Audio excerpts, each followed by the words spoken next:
Everyone, welcome again to our Zoom board meeting on May 27th. I should know it's my son's birthday today. And with that, let's get started with the Pledge of Allegiance. I pledge allegiance to the flag of the United States of America and to the republic for which it stands, one nation, under God, indivisible, with liberty and justice for all. Excellent. Before we get into the all of the agenda items, I'd like to take a moment to discuss our most recent loss in the community. The Honorable Judge Bill Barrett, who passed last Saturday, May 16th. Bill, 26 years practicing law. He was a Manlius Village Justice for the last 11 years. Sadly, he leaves behind his wife of 14 years, Celeste, 3 daughters and a son. Very sad loss, and I know we're all very upset by this, but what I would like to have is just a moment of silence, if we could.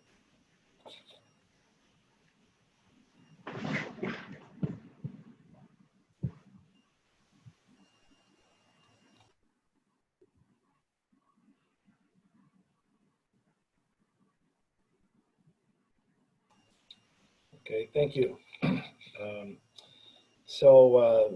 I do want to move on to item 3, if we could, approval of abstract number 10. So, Mr. Supervisor, I'd like to make a motion to approve abstract number 10 in the amount of $350,046.40. I'll second that. All in favor? Aye. Aye. Opposed? Carried. Next, before we get into the continuation of the Taft Road Solar Project public hearing, I want to just give you my COVID update, as I have the last couple of times.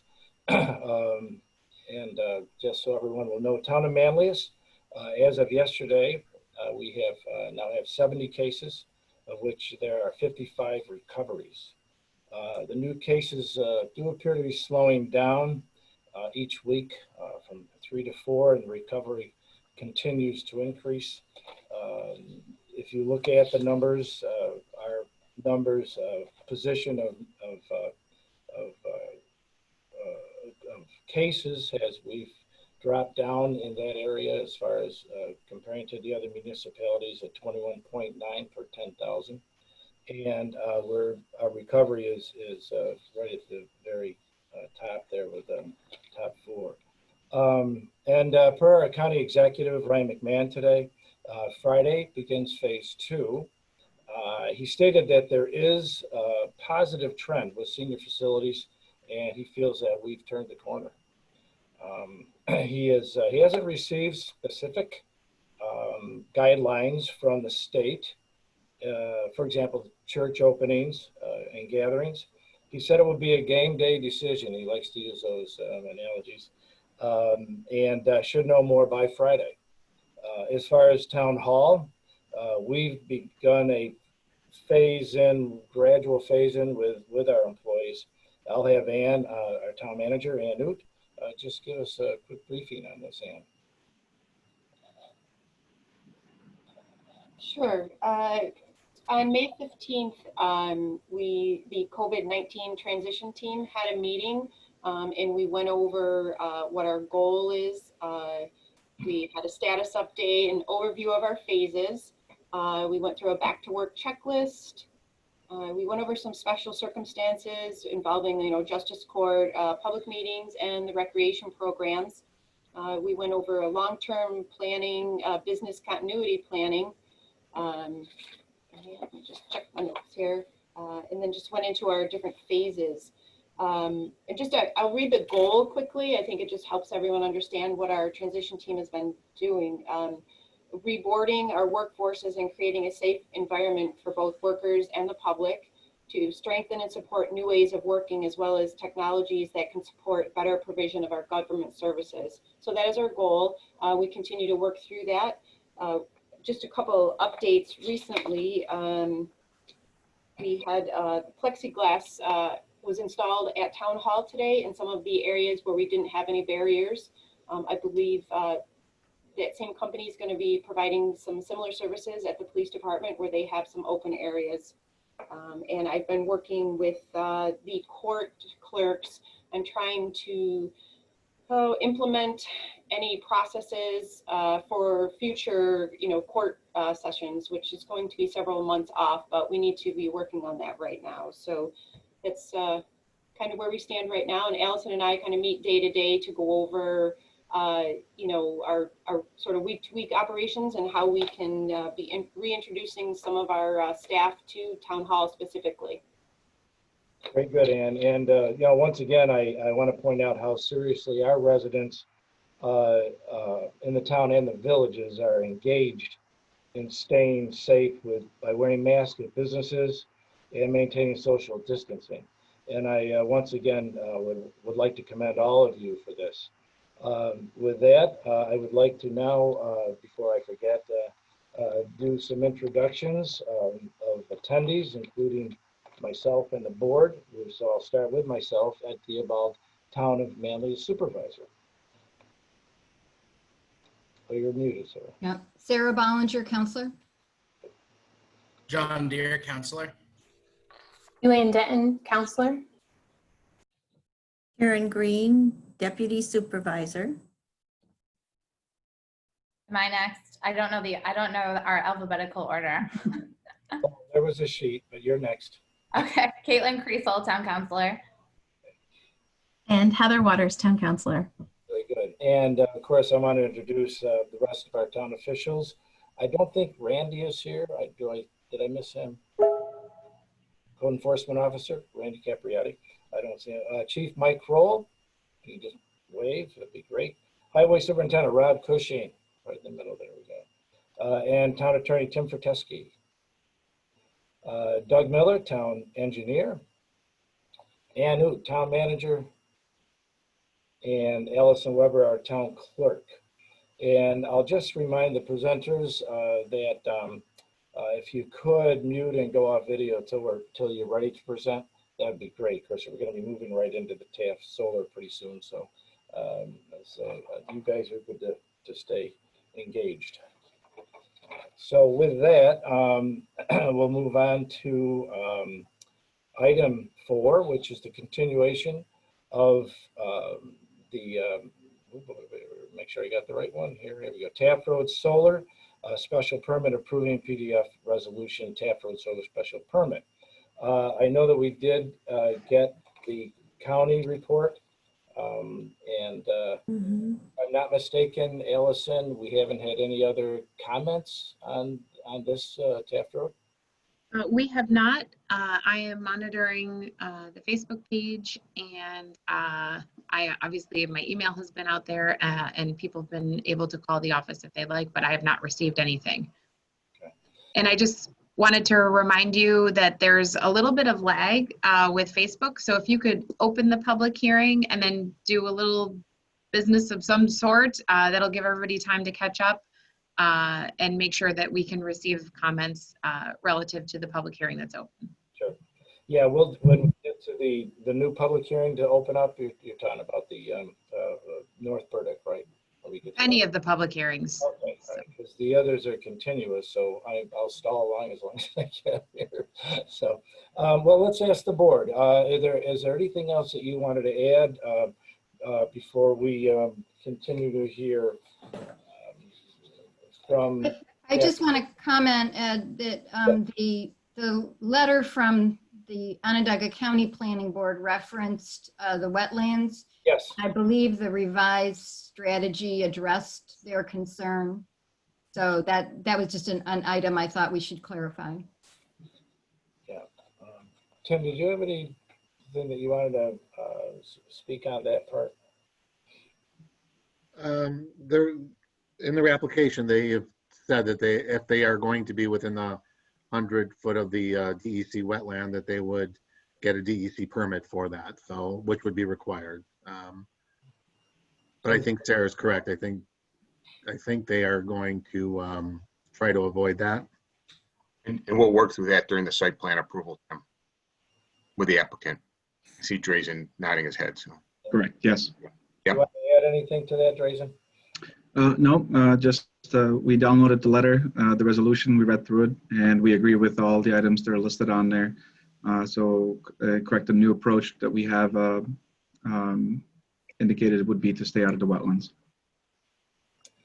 Very good. Unless there's any other comment, I would make a motion to come out of the public hearing. So moved. I'll second. All in favor? Aye. Opposed? Carried. Moving on, should we cover the seeker now, or should we vote on? No, we'll do seeker now. Did you close the public? Was that a motion to close the public hearing? Yes. I'm sorry. Okay. And so nobody else had called Allison, as far as you know. No. Okay. Okay. So we're going to do the seeker analysis, and Allison has put it up on the screen for you to review with me. It's going to take a little bit. It's going to take a little bit of time because it was a full EAF. Yeah. The answers that I have when I went through this, most of it will be no or small impact may occur. Let's remember what we're doing. We're trying to determine what the environmental impact of the solar array community project will be, and whether it will be a significant environmental impact or not a significant environmental impact. So we need to go through part 2, and I'm going to read the questions and tell me what you think in terms of the sub questions underneath it. Impact on land is the first question. Will the proposed action may involve construction on or physical alteration of the land of the proposed site? And the answer to that is yes, it will. But now we have to go down and look. And will the proposed action involve construction of land where depth of water table is less than 3 feet? Drazen, there are areas less than 3 feet in this. Yes, so there's certain areas, again, with the delineated wetland that has some established water, and those are the areas that we're steering clear, and there are existing farmer ditches that were established. So, those are currently dry, but when there is a rain. So the answer is no to small impact. The proposed action may involve construction of slopes of 15% or greater. No small impact. Yes, please feel free to step in. I'm gonna assume they're no to small unless they heard differently. But please feel free to step in. Proposed action may involve construction of land where bedrock is exposed or generally within 5 feet of existing ground surface. I think that's no to small. The proposed action may involve the excavation and removal of more than 1,000 tons of natural material. That's not going to happen, so that's no to small. The proposed action may involve construction that continues for more than 1 year. That's not going to happen. It won't be more than 1 year, right, Drazen? Correct. The proposed action may result in increased erosion, whether from physical disturbance or vegetation removal. As we know, the posts that are going to be put in are going to be small. There will be hundreds of them, but they will be small, will not have an impact on erosion. The proposed action may be located within a coastal erosion hazard area. That's no to small. All right, so based on that, the impact on the land will be minimal. Anybody disagree with that? Nope. Let's go to question 2, impact on geological features. The proposed action may result in the modification or destruction of or inhibit access to any unique, unusual landforms on the site, cliffs, dunes, minerals, fossils, caves. The answer to that is no. We are not aware of any geological features on this site. Unless anybody knows differently. No. Okay, so then we'll move on to question 3. Impacts on surface water. The proposed action may affect one or more wetlands or other surface water bodies. Again, we just discussed this. The applicant has determined that they are going to try to avoid the wetland, so the answer to this would be no also. Number 4, impact on groundwater. The proposed action may result in the new or additional use of groundwater or may have the potential to introduce contamination to groundwater or to an aquifer. We're not aware of any aquifers on this site, and the depth of the poles will not impact any water bodies or any introduce any contaminants. Will they, Drazen? Not to my understanding. So we're going to say no to that. Impact on flooding. The proposed, this is number 5. Impact on flooding. The proposed action may result in development on land subject to flooding. We're not aware of any impacts on flooding for this area. I looked at the flood maps and it's not there. Okay, thank you, Sarah. Number 6, impact on air. The proposed action may include a state-regulated air emission source. The answer to that is no. 7, impact on plants and animals. Proposed action may result in the loss of flora or fauna. This is a grassland right now. There is not significant flora or fauna on the site, and the impacts will be just the being of the poles or the poles that would hold the arrays. Does anybody think that that's going to have a significant loss of flora or fauna on this site? No, I don't believe No. so.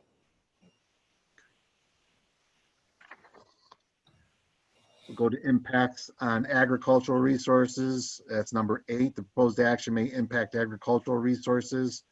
This is not, has this been farmed? Drazen?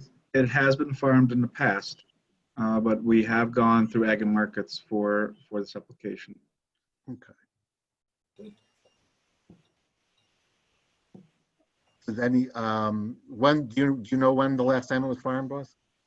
I think the client said 2 years ago. Andrew, you can correct me if that's incorrect. I thought it was 2 years ago. No, this particular property hasn't been farmed. Is not being farmed and has been farmed for quite some time. So That's what yeah, that's the impression more than I was it's been more than Yeah, Tim, the other thing is it is not in an ag district, Okay. Correct. right? correct. It's not an ag district, so we did not have to go to ag and markets. Correct. For this. Correct. That'd be correct, Andrew. All right, so we're going to say no to that one also. 9, impact on aesthetic resources. The land use of the proposed action are obviously different from or in sharp contrast to current land use patterns between the proposed project and a scenic or aesthetic resource. We're not aware of any aesthetic or scenic resource in this area that would be have been designated by either the town, the county, or the state. I believe not. Yes, so we're going to say no to that. Impact on historical and archaeological resources. The proposed action may occur in or adjacent to a historic or archaeological resource. The answer to that is no. Question 11, impact on open space and recreation. The proposed action may result in a loss of recreational opportunities or reduction of open space resources designated in any adopted municipal open space plan.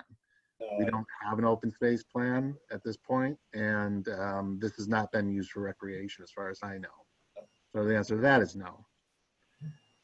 Number 12, we're almost done. The impact, the proposed action may be located within or adjacent to a critical environmental area. It is not. Number 13, impact on transportation. The proposed action may result in a change in existing transportation system. The answer to that is no. Impact on energy, the proposed action may cause an increase in the use of any form of energy. It will, but this is the whole purpose of this community array is to provide renewable energy, which by its very definition is going to be an improvement to the environment as opposed to an impact to the environment. Does everybody agree with that? Yes. Yes. Okay, so we're going to say no to that one. Mhm. Impact on noise, odor, and light. The proposed action may result in an increase in noise, odors, or outdoor lighting. I don't believe there's any proposed outdoor. There was something for an outdoor light, was there? Andrew, do you recall? No, I don't. No We outdoor don't. light? Okay. And it will not generate noise or odors. So the answer to that is Correct. no. Impact on health, on human health. The proposed action may have an impact on human health from exposure to new or existing sources of contamination. We're not aware of any sources of contamination that the arrays would have. In fact, they're closed, and we had discussed that at our, I think, at the presentation of this process. So again, the answer is no. Consistency with community plans. The proposed action is not consistent with an adopted land use plan. That's not true because these are allowed in the RA district, which is where this land is. And consistency with community characters, number 18. The proposed project is inconsistent with the existing community character. Because this is an allowed use, it would not, because there are no other sites like this in the area, doesn't mean it's out of the community character. This is an allowed use in the RA district. But I'm willing to listen to whether or not you want to go through A through F on that sheet. Question, Tim, could you, Yeah. Allison, could you scroll up just a little bit? Yeah. So consistent with community plans, we don't have a land use plan in the town of Manlius, That's correct. So, our land use plan is basically our zoning. okay. So if we're allowed to switch out a land use plan for zoning. Sure. So then it, Yeah, the plan ostensibly informs the zoning, right? So. right. So I think that for me, I would say that, that no, it is not inconsistent, or the proposed action is not consistent. So yeah, I would say no, right? Yes. For number 18. For 17. Okay, so we did, yep, I agree with you on 17. We're on to 18 now. The proposed project is inconsistent with the existing community character.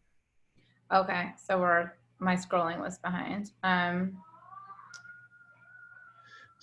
So the kind of things they're talking about are the proposed action may replace or eliminate existing facilities, structures, or areas of historical importance to the community. The answer to that is no. The proposed action may.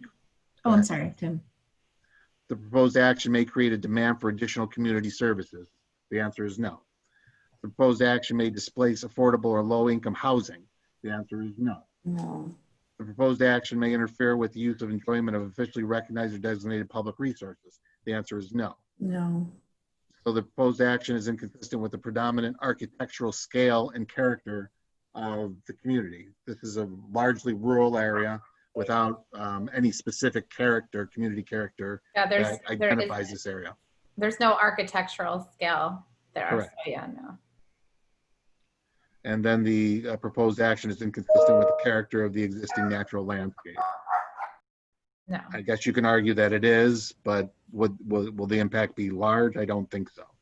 I think given how close it is to the power lines, I mean, there's already utilities running through the property, so I think that's a good argument to say that is no, it's not inconsistent with the existing. Okay, so that's where we're going to go. We're going to say no. And that concludes part 2 of the environmental assessment form, the long environmental assessment form. Based on all those answers, there was only one question, and that's the impacts on land that we answered yes. But under the subcategories, each of the questions that were raised, we said would have a no or a small impact. So I think based on all of this discussion, we can issue a negative declaration under seeker. But before we do that, let's make sure I don't recall if we made ourselves the lead agency on this. So We did. if somebody wants to make a motion and make ourselves the lead agency for this project. So, Mr. Supervisor, I'll make a motion to make the town of Manlius lead agency for this. Is this an unlisted action? Correct. I'll second. All right. All in favor? Aye. Aye. Aye. Aye.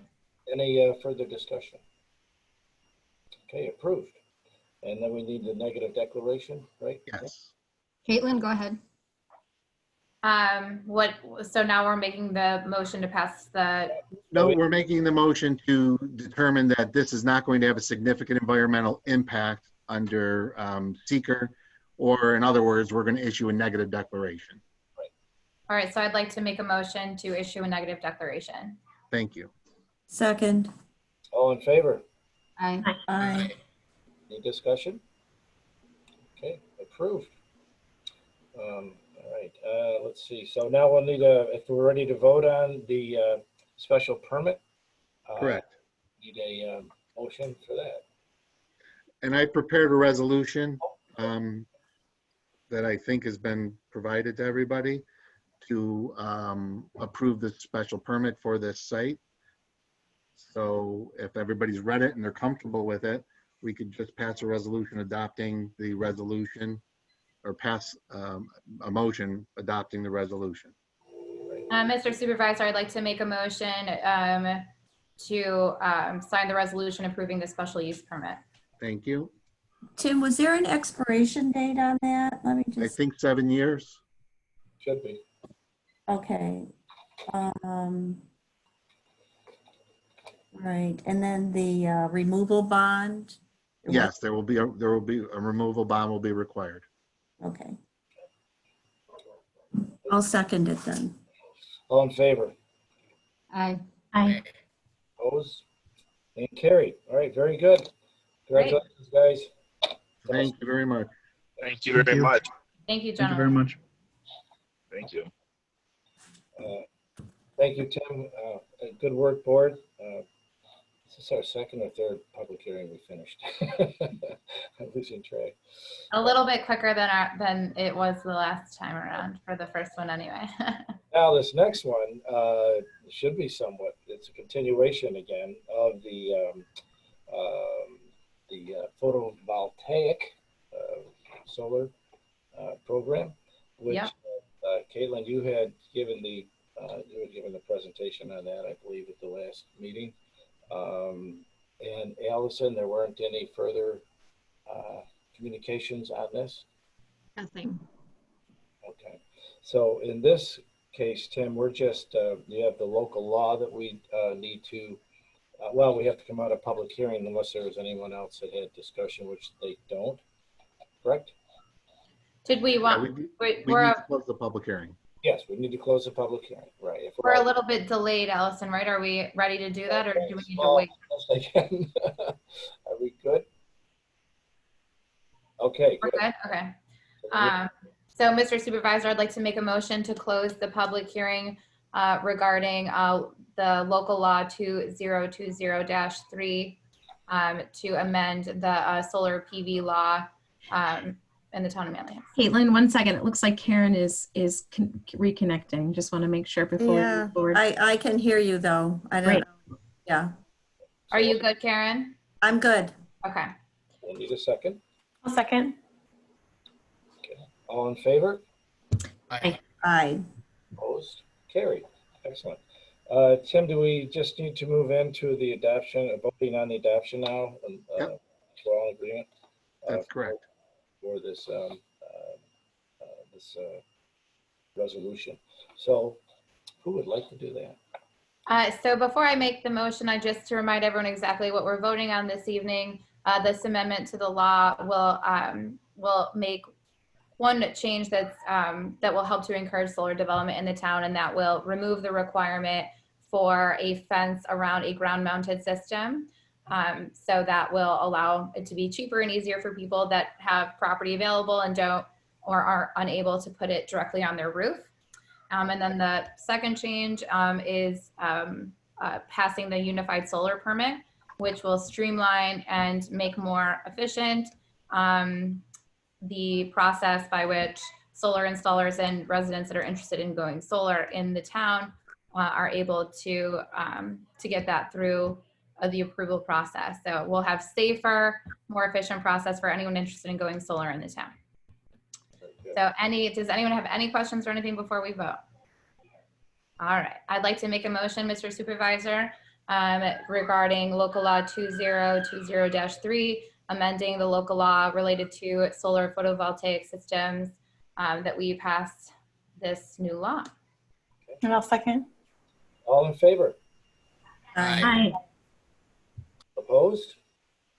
Carried. Very good. Nice job. Wonderful. Thank you, everyone. We've only been working on that for 2 months, so good job. We passed a lot. How about that fence, you know?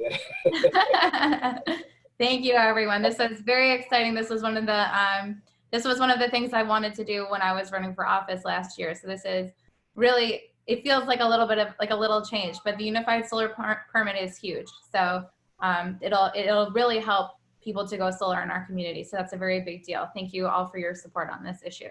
Excellent. Thank you very much. Good work. All right. Next, we're going to move on to the item 6, which is the zone change at 5538 North Burdick, from RA to RM.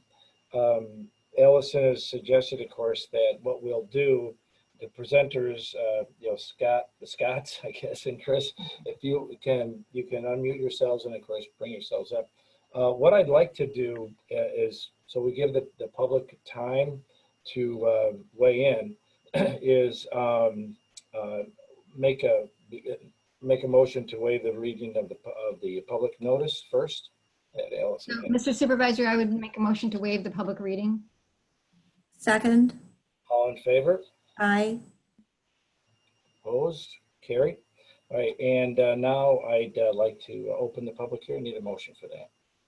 I make a motion to open the public hearing on a zone change for 5538 North Burdick. I'll second. Okay. All in favor? Aye. Opposed?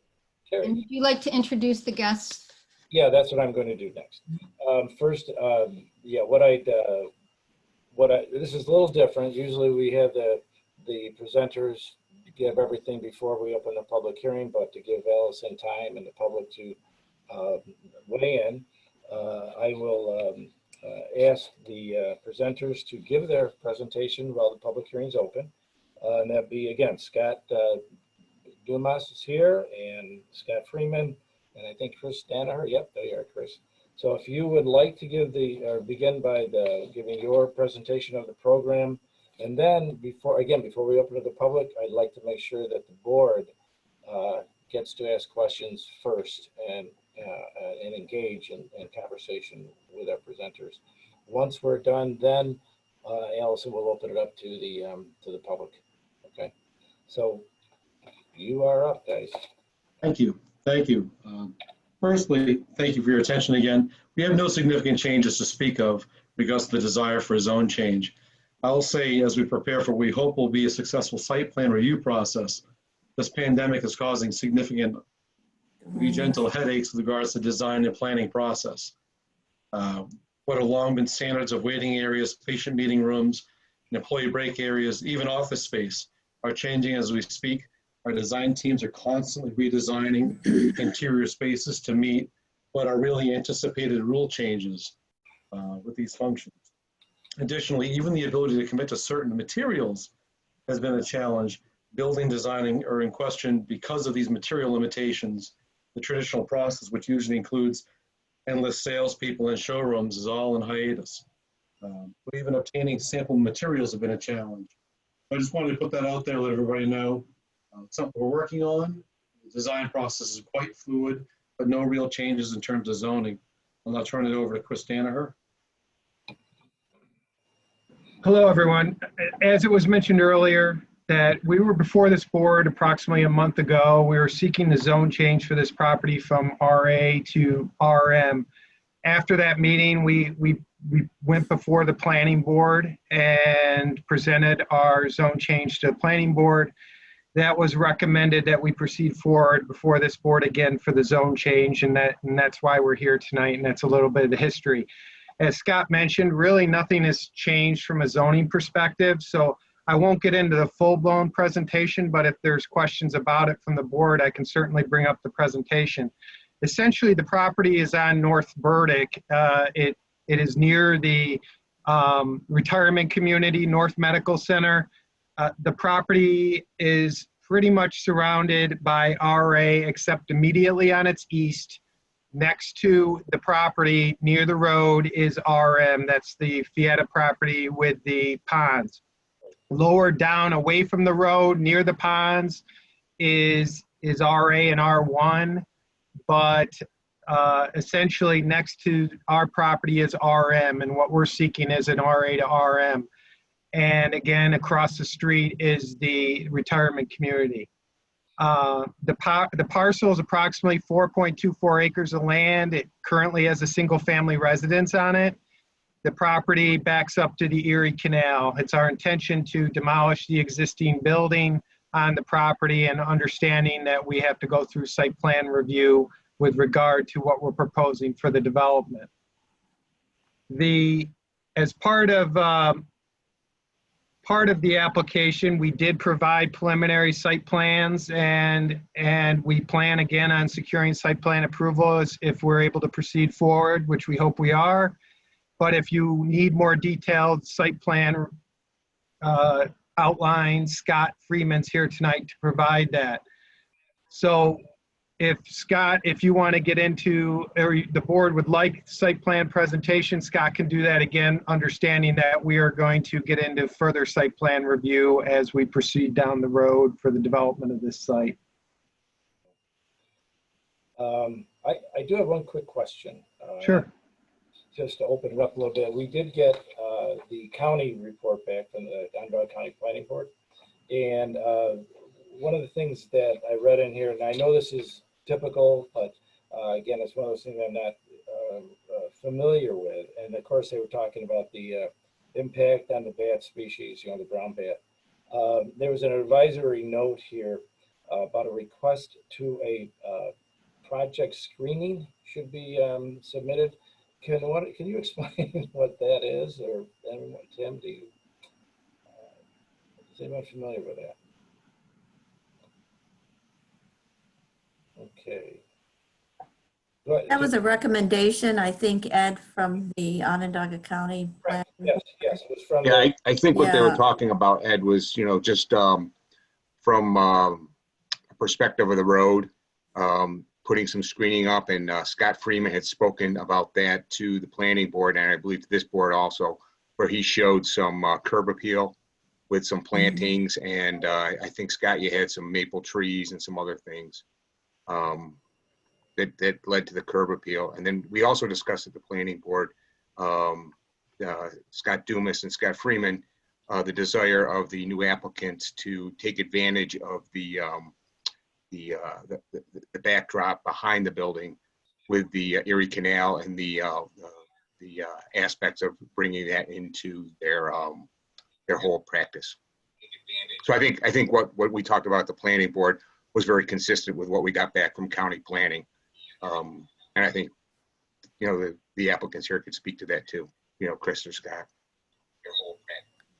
And wasn't there a concern though, Doug, too, about the parking, maybe taking the parking around the side or the back of the building, and then the wastewater management and runoff?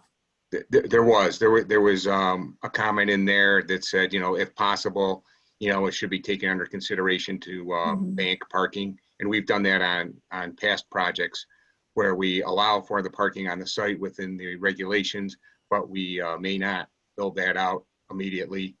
And to the aspects of water and wastewater, Karen, Scott Dumas and I have visited the site in the past couple of weeks, and we've gone through some scenarios that we think would be advantageous for Mr. Dumas and Mr. Freeman to move forward. And I'm sure they've shared that with Chris also. But from everything that we've seen at the planning board level, the recommendations back from the county, it looks like a pretty solid plan, and it looks like it would be an enhancement to that corridor as we move forward in different aspects in the community. Mhm. And one thing I did want to Thank mention you, Don. Sure. before the board, once we finish all the board questions, Allison does have some comments from some of the public on this, if I'm not mistaken, Allison, that you want to read before we really open everything up, I think. So just wanted to preface all of this with that, so that Allison can give us that information. So I know we had a lot of questions the last time, and I think they answered them all accordingly. So does anyone else from the board have any questions or comments? And I do, Ed, if you. Yes. Sarah. John has one. Go ahead, John. John does too, yeah. I just, in the feedback we got from some of the residents that Allison will be reading, I did want to point out, I think one of the major concerns is how this will affect traffic with sightlines. I know we discussed that quite a bit in the last presentation we received. But I do just want to say, relevant to the zone change, we understand that that's not really relevant to this. But as it moves forward, possibly to site plan review, the fact that many of the residents do use this for biking and jogging and stuff like that, just wanted to point out that it would be really good to take that into strong consideration. There's some not resistance, but worry about changing the character of that part of the road. And so whatever can be done to allow for greater sightlines and, as far as traffic coming in and out of the facility, making sure that isn't going to drastically affect, the current traffic situation. Just something I wanted to flag because it was some feedback we've been hearing quite a bit of. Point well taken. Thank you, John. Sarah, you had something? Yeah, my follow-up was also based on the input that we received about traffic. And I wondered if or if you could prepare an answer for roughly the volume of in and out that the practice anticipates, that if it's 3 patients an hour or 10 patients an hour or whatever, so that we could respond to the traffic concerns with some kind of factual information. This is Scott Freeman. Yeah, we had hired the design services of Gordon Stansberry, GTS Consulting, and I don't have the report at my fingertips, but we can certainly put together we'll put together a summary that addresses we'll take a 20-page report or whatever it is and put it into a paragraph form to share with the community. That would be good, because people are nervous because of the unknown. So once they have the facts, it may be different. We can do that. Would you like me to share screen and have the site plan up as we go through the public hearing? Would that be helpful? Sure, that would be great, because some of the attendees maybe didn't catch the last time. Sure. Thank you.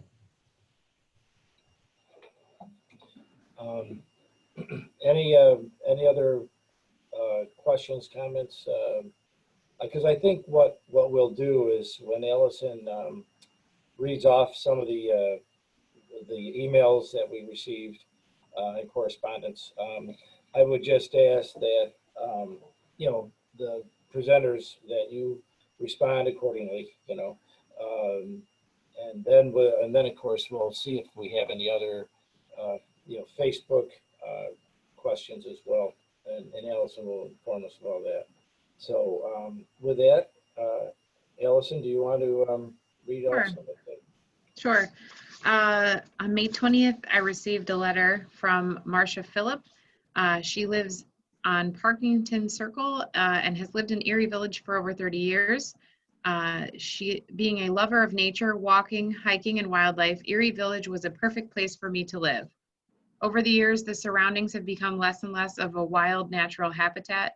I watched a family of wild turkeys diminish. They live in the area of the retirement resort when the land was cleared across from town center at one point. An incredible amount of bats appeared around us, landing on and around our homes as they were misplaced from their homes inside the trees. We started having flooding issues coming up over the wetlands that border our walking trail and path into our lake when all was built across the way, retirement homes, condos, northeast of Ed. There will be so much noise and construction every day in our once peaceful corner of the world as there was when Northeast Medical Center was built, as well as the retirement resort. Now there will be more traffic to what is already an issue. I feel like soon all the once treed and wooded area will be gone. Wondering why town feels like they have to make the Fayetteville Village into an Erie Boulevard. I know my letter won't amount to much in the scheme of things, but I feel better. I've shared my concerns, as many of the residents share the same concerns. Patricia Schmidt sent a letter on May 24th. Objections against the project for the following reasons. 1, traffic issues exist in and out of town center and several other businesses. It is impossible certain times of day. 2, it will be too near the quarry where a future park or residential site could develop. 3, many live in the Erie Village, Fremont Hills, Fremont Meadow areas, and it is often impossible to get onto North Burdick. Traffic is heavy now and would get even worse. We have plenty of dentists in the area. There isn't a need. Senior citizen complexes in the area would find driving even more challenging. Please seriously consider turning down this project. Thank you. And then John Rose sent a letter on May 26th. I'm writing to express my opposition to the proposed site project at 5538 North Burdick Street for the following reasons. 1, overdevelopment and environmental issues. This project will contribute to an increased carbon footprint. While this plot is presently unkempt and aesthetically unattractive, this area could be easily transformed into a beautiful green naturescape if maintained. I frequently bicycle along the Poolsbrook Road, which has several maintained open green spaces, which contribute to the beauty of this area. Why not here? Green and empty spaces contribute to the beauty of Fayetteville. 2, safety concerns. This is already a heavily trafficked area. It is challenging at different times of the day to get out of Fayetteville Town Center onto North Burdick, as well as getting onto North Burdick from Erie Village, and other access roads. The demographic of this area is a high concentration of seniors. 2B, North Burdick Street is often used by joggers, walkers, and cyclists. More traffic makes these activities less safe. A commercial ingress-egress on the northwest side of North Burdick will contribute to hazardous travel. 3, oversaturation of dentist office. According to Google, there are no less than 30 dentists within 2.5 miles from Erie Village in the Fayetteville area. Thank you for the opportunity to provide input, John Rose. That's it. Ellie, there's a question in the box. Yes, sorry, I was reading. Chris Carrick says, if I'm not mistaken, the speed limit on North Burdick Street is 45 miles an hour. So will the town consider reducing this given the curve in the road where the site is located? Rob, you could answer that because that's a county road, right? Yeah, the town board would have to petition the state to actually lower that, Allison. So it's a county maintained road, but they would have to actually petition the county to lower it, not the state. I'm sorry. And I know that we have had approached on Burdick, I think from the canal up to 290, which that didn't go very well. And yeah, I think a year or so ago, Ed, there was some question about the speed there, and I think they did a traffic study along through there, and I believe they found that they wouldn't lower the speed limit through there at that point in time. And it turns 40 up by Merrick. Yep, exactly. Quick question. Did we ever vote to open the public hearing? Yes. We did? Yes, 7:07 p.m. Yeah, we wanted to get right into it, Kayla, so that we give the people time to, get connected. Any other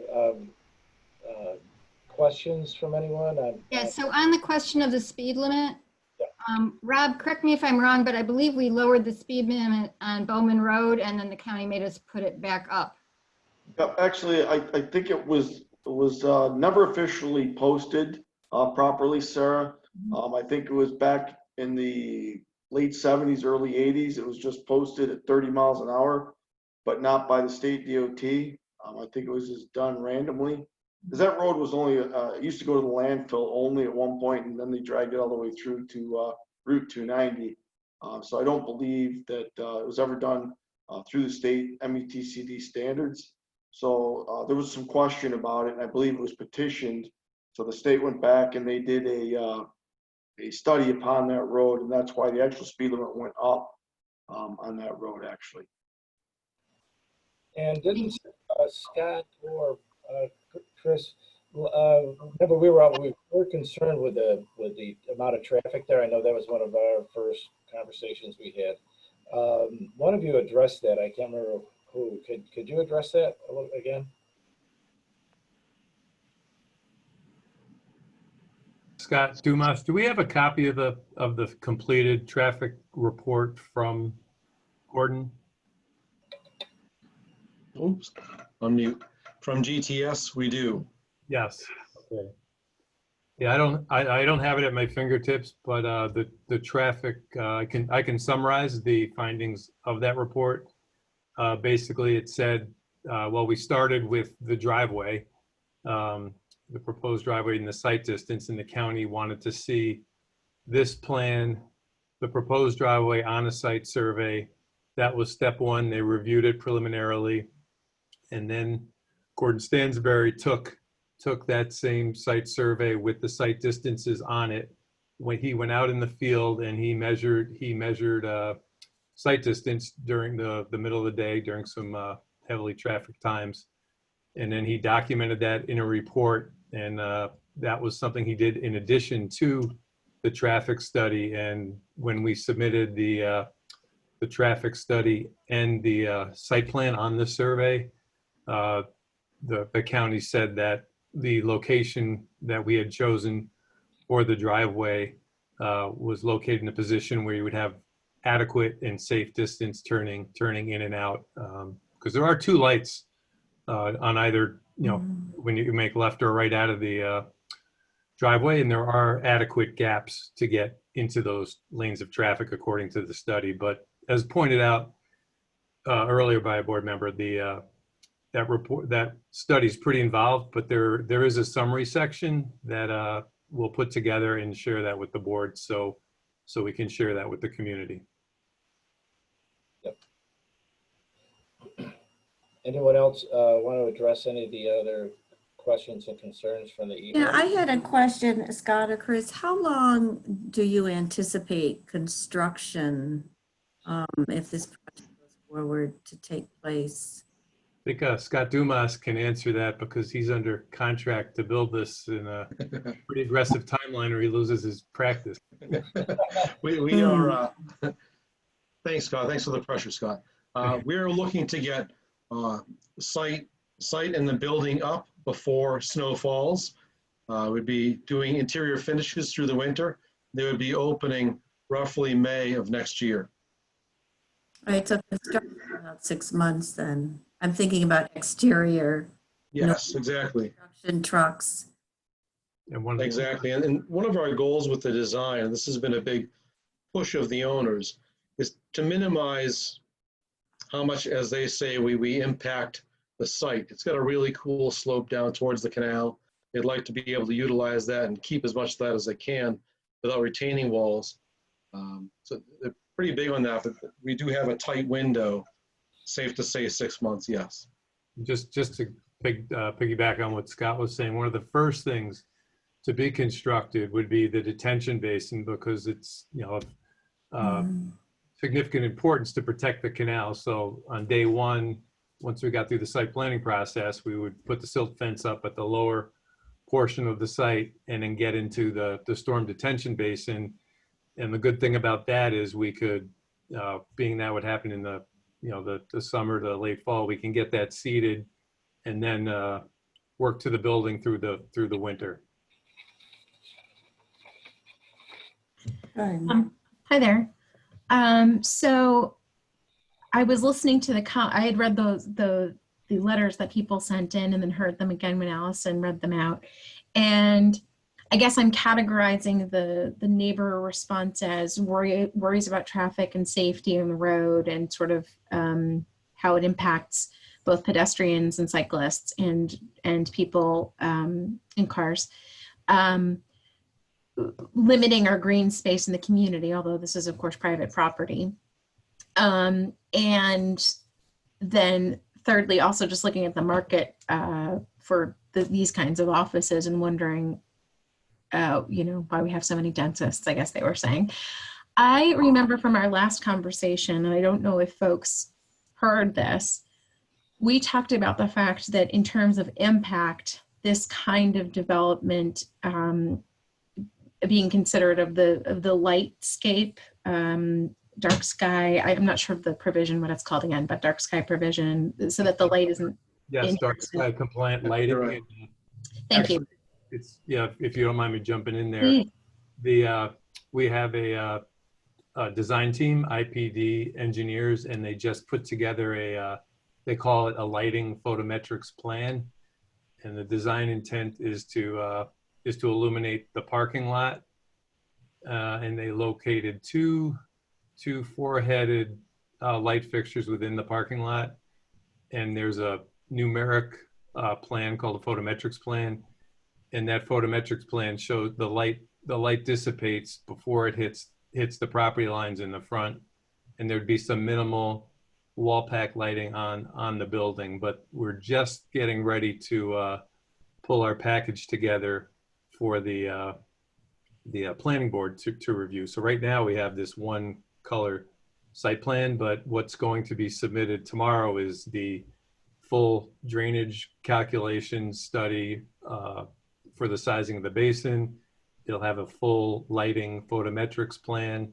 It'll have a landscape plan on there, but the lighting has been addressed. I don't have all the information, but I think maybe if we follow through with the traffic summary, we could also issue to the board independently, the zoning board, if you'd like. We can give you the photometrics plan for public review and use. That plan has been completed.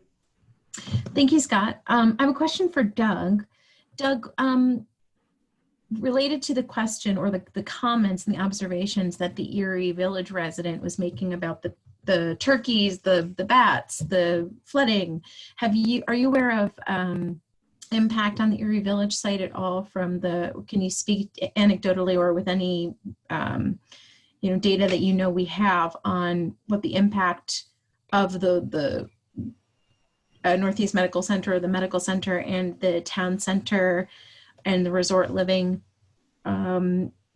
construction on that area?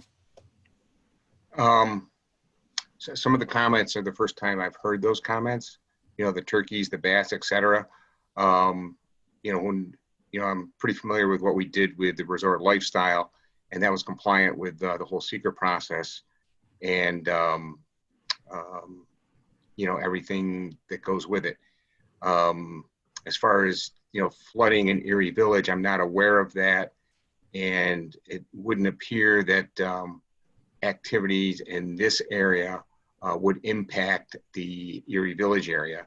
In fact, for this site and the resort lifestyle site has a very extensive underground system that controls stormwater, and this site wouldn't have, and as elaborate as a site from what Scott Freeman has shown us here, but this site would also be required to mitigate stormwater at a rate equal to or less than what's on the site right now. Thank you. So, those were things I needed to understand because I want to be sensitive to what the residents have brought up, and something that every time we have a conversation about a new plan, we think without a comprehensive plan that sort of articulates the town's looking for more green space, we're seeking it, until we have something that communicates to those who would be developing exactly what our priorities are, areas, the kinds of things we're looking for. We're really in a tough spot in sort of demanding or insisting on those things, except for, of course, our existing zoning. I would say, though, I'm curious to know if there's an interest in sort of taking up some of the green infrastructure, additional green infrastructure options. Since we expressed some of that interest in charging stations and things to increase efficiency even further, if you know that the project is sort of in the site plan stage, is inclined to increase those options. I'll just say I know that that's not really where we are right now, but. No, I get you. I get you. I will say that the owners do have that in mind. With what's going on, the redesign hasn't been so much along those lines as it has been with figuring out how exactly this is going to work going forward. But they have expressed interest in solar, if we can make that work, and some of the other green options. They're on board with that. We're just trying to figure out how this office is going to function in the future.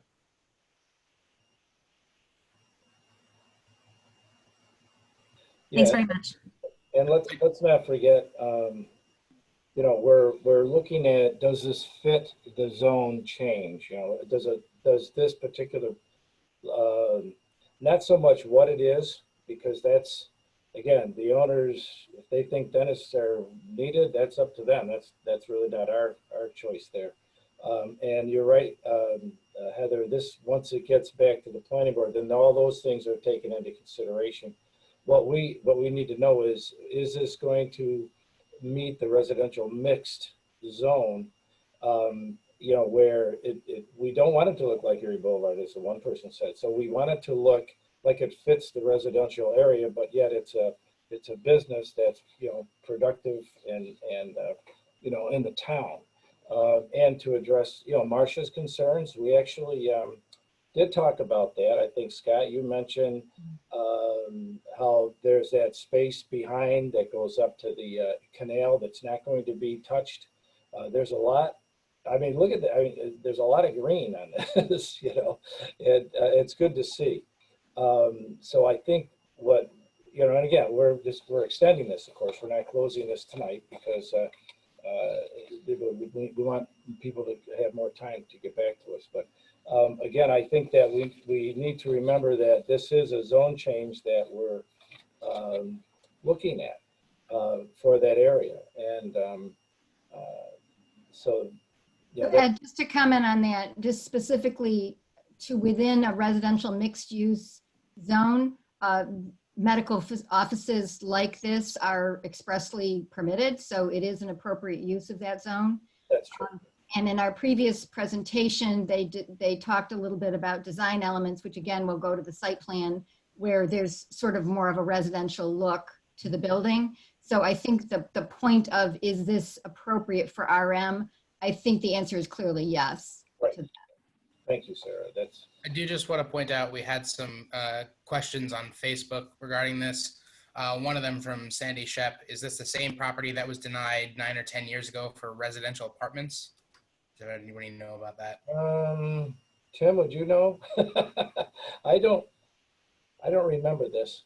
Not to my recollection. I don't believe this was ever proposed for anything. This has always been a residential house, and I don't think it's been. I think the apartments proposed were lower on the hill, more where that falling down white building is. Yeah, Right. There was. Oh, it was all part of the Fiata project, I believe. Yeah. Right, it was farther down. And then that was going to be housing and apartments, I believe. Yes. Yeah, but that wasn't denied. They withdrew their application, if I'm not mistaken. Right. Mm-hmm. And then the other question was pertaining to when the traffic study was done. They were curious if it was done during the lockdown. That was done pre-lockdown. Thank you. Yeah. That's a good question. and Scott, you know, it did snow just 2 weeks ago, so I wouldn't use that until the next snow flies by the time it gets done. But, anyone else? I mean, we can, again, we can continue this open as we will do until the following meeting. Unless any of the board members have any other questions or presenters, anything else, we can keep the, do we need a motion to extend? Is that what we do? I have one more question, Ed, before we move on. My my general feeling on this is that I'm not in support of a zone change on this piece of property at this time. And I know that we don't, once we change the zone, we don't have a lot of control over the site plan review, if any. So it just seems to me like they can say that this is all going to be left green, and we can say that that parking lot looks huge, and that that's not ideal for this piece of property. We wouldn't be able to control that. So we could change the zone, and no offense to these gentlemen that I've presented, but we would have absolutely no control over what happened. They could flatten the whole thing and just put in a giant parking lot. And I just don't feel like this piece of property, with considering its whole considering the whole perspective of this piece of property, it's directly adjacent to the Erie Canal. If you look at a satellite image, it's right next to the quarries. There's plenty of property to put a dentist's office. And then in addition to that values-based perspective of preserving green space and it being right next to this asset that is totally undervalued and underappreciated in our community, the Erie Canal. And it backs up to everything the Village of Fayetteville has worked so hard to do. And it just feels like this piece of property has so much potential to be something really wonderful, and that I would be disinclined to make such a big change in changing the zone for any project that of any kind on this piece of property. I don't think that it fits in with the general direction that the town is going. And then subsequently, if there's I was driving over there just the other day, and I thought this is going to be such a dangerous place to put in a turn. And we can do the studies, and I hear that, but I also live here, and I think that we would see car accidents. People fly around that corner, and if you changed the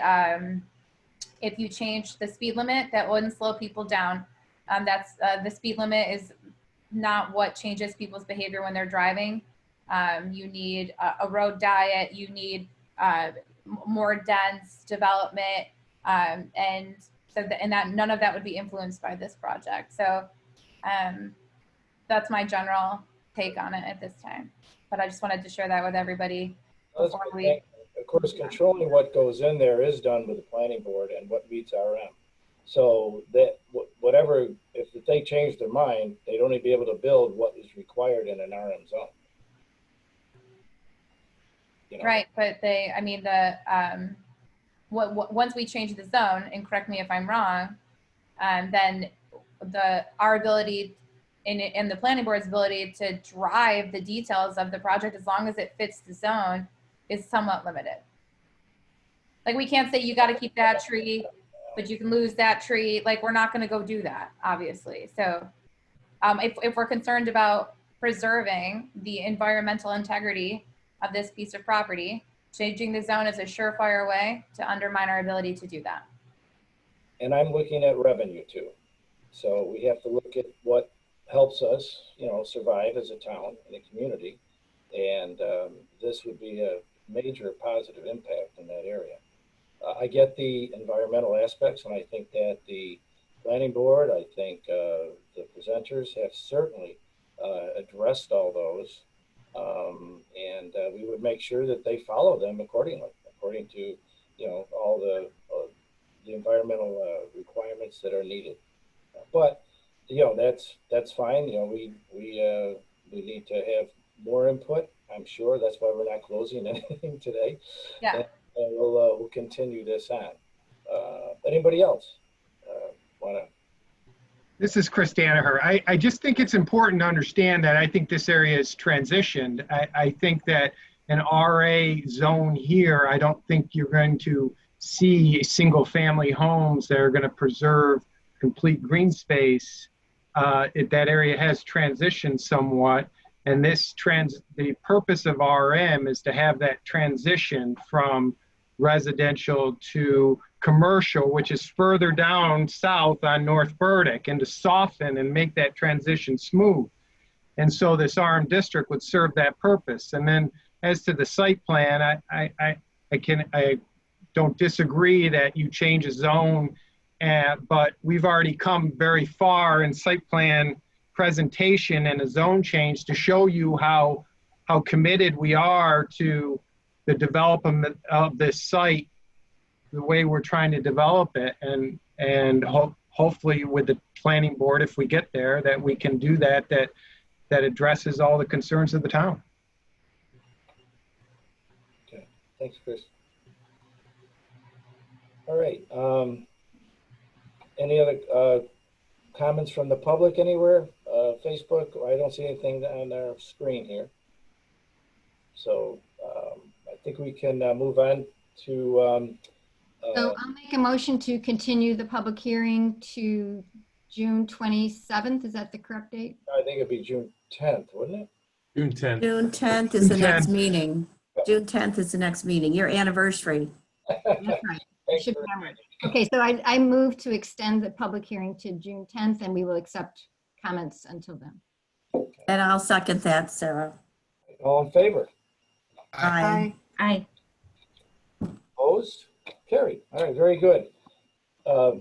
Thank you, Chris, and Scott, or Scott, and Chris. I get mixed up here. But I appreciate your presentations again and the input from the public as well as the board.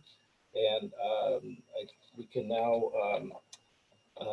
move on to the item 7, which is oh yeah, it's been a while, hasn't it, John? This was brought up a couple of months ago, I think, about the redistricting resolution, independent redistricting resolution.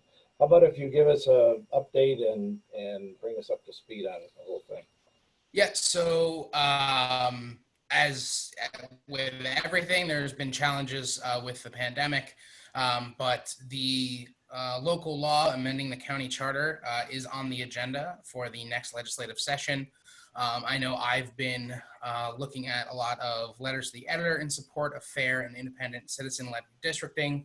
And I know I've been taking part in a petition drive, and I've been hearing from a lot of folks how important it is that our districts are drawn in a way to increase not only equity in the way the county is run, but also in creating districts that are fair and representative of various communities.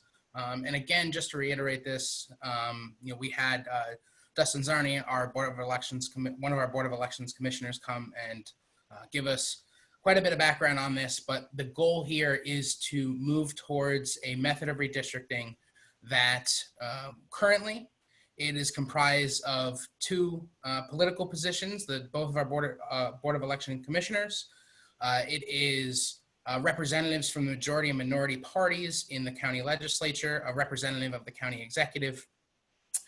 And so this is a 6-person board that purely political in nature, while not all hold elected office. This is a process that, whether or not it allows politicians to draw their own maps, what we are proposing is a new model which would draft a randomly chosen citizen board who the first method or the first thing that on their agenda is to determine what a fair district is, whether that is something that is compact and close to a circle or a square so that it's a simpler district, or it may be one that combines certain communities of interest. I know one of the biggest things that brought me to bring this resolution to the board is when we look at the way Manlius has been changing and growing. I know our legislative district is one of the largest in the county. And if you look to other areas with similar makeups to Manlius, such as DeWitt, you have a town that is broken up into 4 different districts. On the north side of the city alone, there's, I think, 1 or 2 block area that has 5 different county legislative districts. I've heard some terrible horror stories of people who try to reach their representative and they have to go through a community organization who looks at a map to connect them to their representative. And so moving forward, this is definitely something that will allow people to take a greater part in government, and it will amend the charter to make sure that moving forward, this new process is part of the way we do it. It should be long lasting and it'll allow the charter will then have it such that every time we do this, every 10 years, a new board of citizens will be drafted to help draw these maps, and each time they'll be able to decide what is fair and relevant, which, really increases our ability to move and change with, changes in demographics and quite honestly, changes in technology, the way people are living.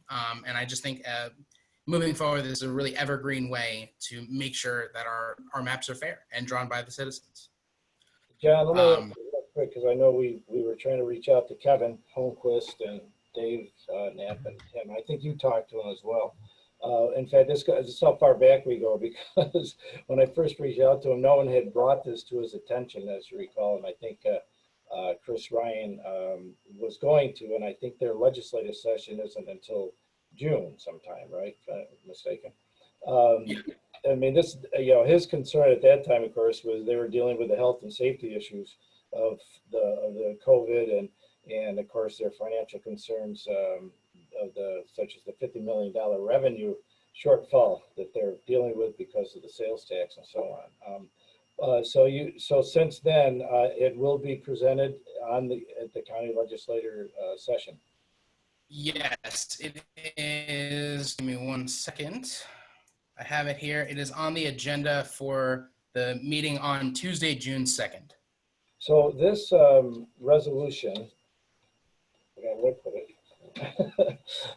This is mainly just encouraging them to consider this independent civilian committee. Is that what we're doing? Yeah, as in the agenda, a local law amending section 207 of the Onondaga County Charter to revise the Onondaga County Reapportionment Commission to ensure a nonpartisan, fair, and objective process by which the Onondaga County legislative districts are reapportioned. Okay, so this doesn't do anything except ask them to consider that resolution. The law, yeah, exactly. Yeah. Our resolution is to ask them to consider that, exactly. I asked, and I'm sure you talked to Kevin, I asked his part on this along with the chairman and who's also in the town of Manlius legislator, and Tim Burtis.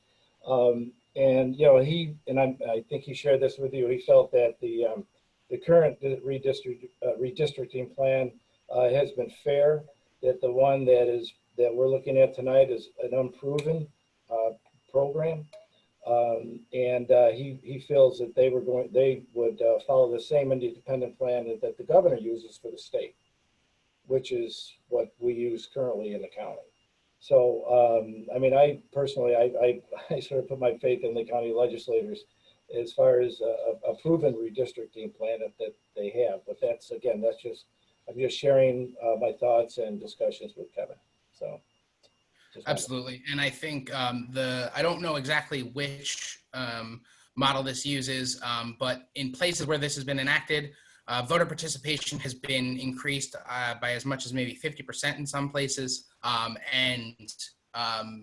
As far as the fairness of the current system, I completely agree with a lot of folks that 6 people from political appointments and elected officials, while those particular people may be technically nonpartisan, I don't agree with the notion that it is nonpartisan. Fair, absolutely.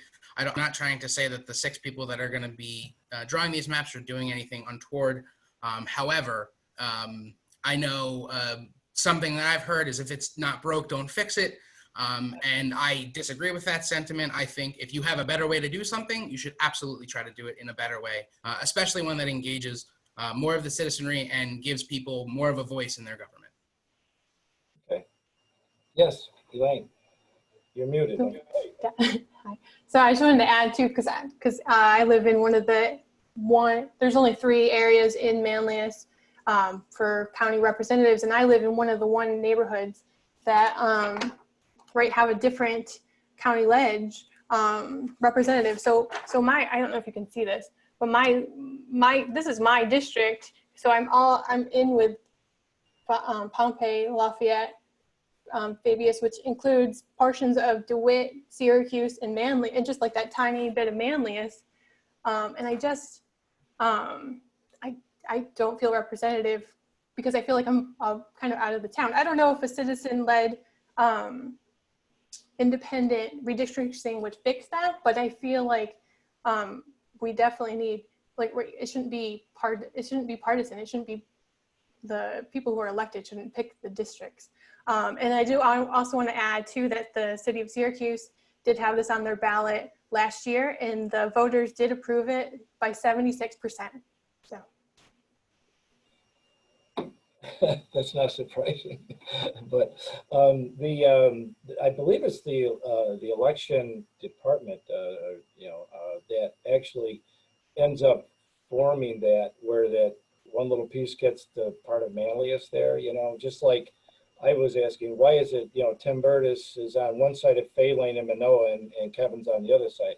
And that's actually the election process. It's not really the committee that puts that together. Yeah, the committee does use the pre-existing election districts. And so you do fall into these areas where certain election districts aren't drawn in the best way. And what this will allow is for that a larger conversation to happen around how to make the best map given the election districts that exist. So for example, that portion of the village of Manoa that ends up in a different legislative district, you could work, you could trade different districts around, but that would be up to the citizen-led board to decide what it is to be fair and how to apportion those, those edge cases. Okay. And Heather, so for example, we'll use the new data from the census to redraw our maps, right? So we're going to be getting a whole slew of new information about where people are. So this redrawing process needs to happen. And the question in front of our board is, do we support the old system, or are we looking for a citizen-led commission versus a political appointee commission?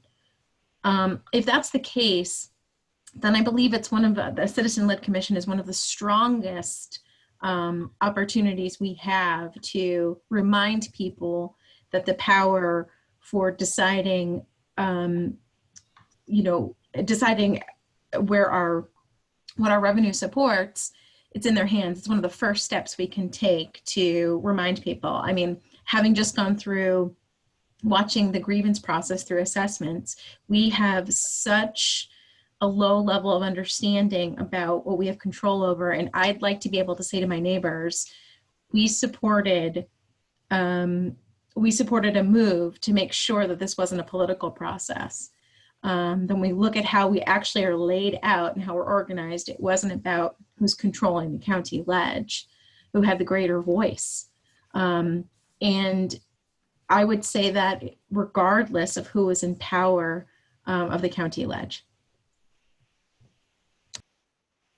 And just one question, John. Oh yeah.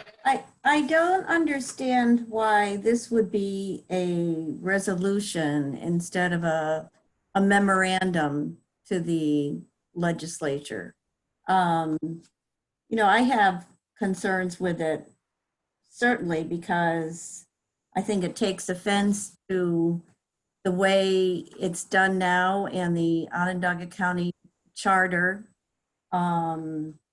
which has been tried and tested, and a commission is identified, whereas in this resolution, it doesn't address who these people are or how they would be selected for a commission. So, that it's so vague, where the charter for the county, it explicitly lies out how this process is done. Yeah, I'm sure you've read it. And also, it's my understanding that there's a minimum legal fee of $400,000, whereas when the county administers the redistricting, that's all part of the county funds. So anyway, I still don't understand why it's a resolution and not a memorandum. And I don't think it represents all of the people of Manlius. So, and I also would like to have the opportunity, I know earlier in the year before all of this pandemic started, we're going to offer the 3 legislators to come before the board and, you know, be able to have them have the opportunity to talk about this and answer any specific questions. So I'm very uncomfortable putting this through as a resolution. And I did, you know, I spoke with Kevin about this, and we definitely disagreed on certain areas. But part of the reason that this, is happening right now is because this is a once every 10-year process. Right.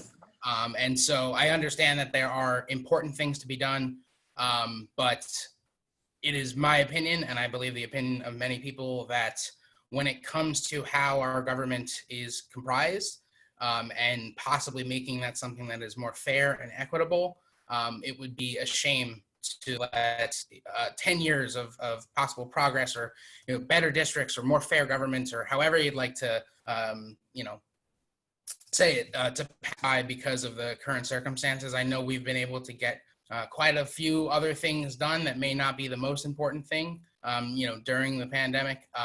And I think this is, I know for me personally, this exactly is one of the reasons, I am here submitting this for everyone to vote on, because, this is something that will, and the charter change is fully detailed in the county agenda.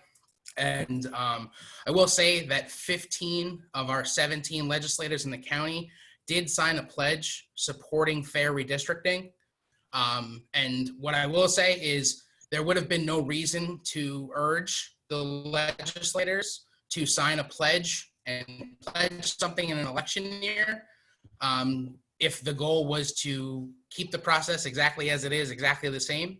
And I think of the 15, anybody that was opposed also signed the resolution. So this is something that is incredibly popular with folks.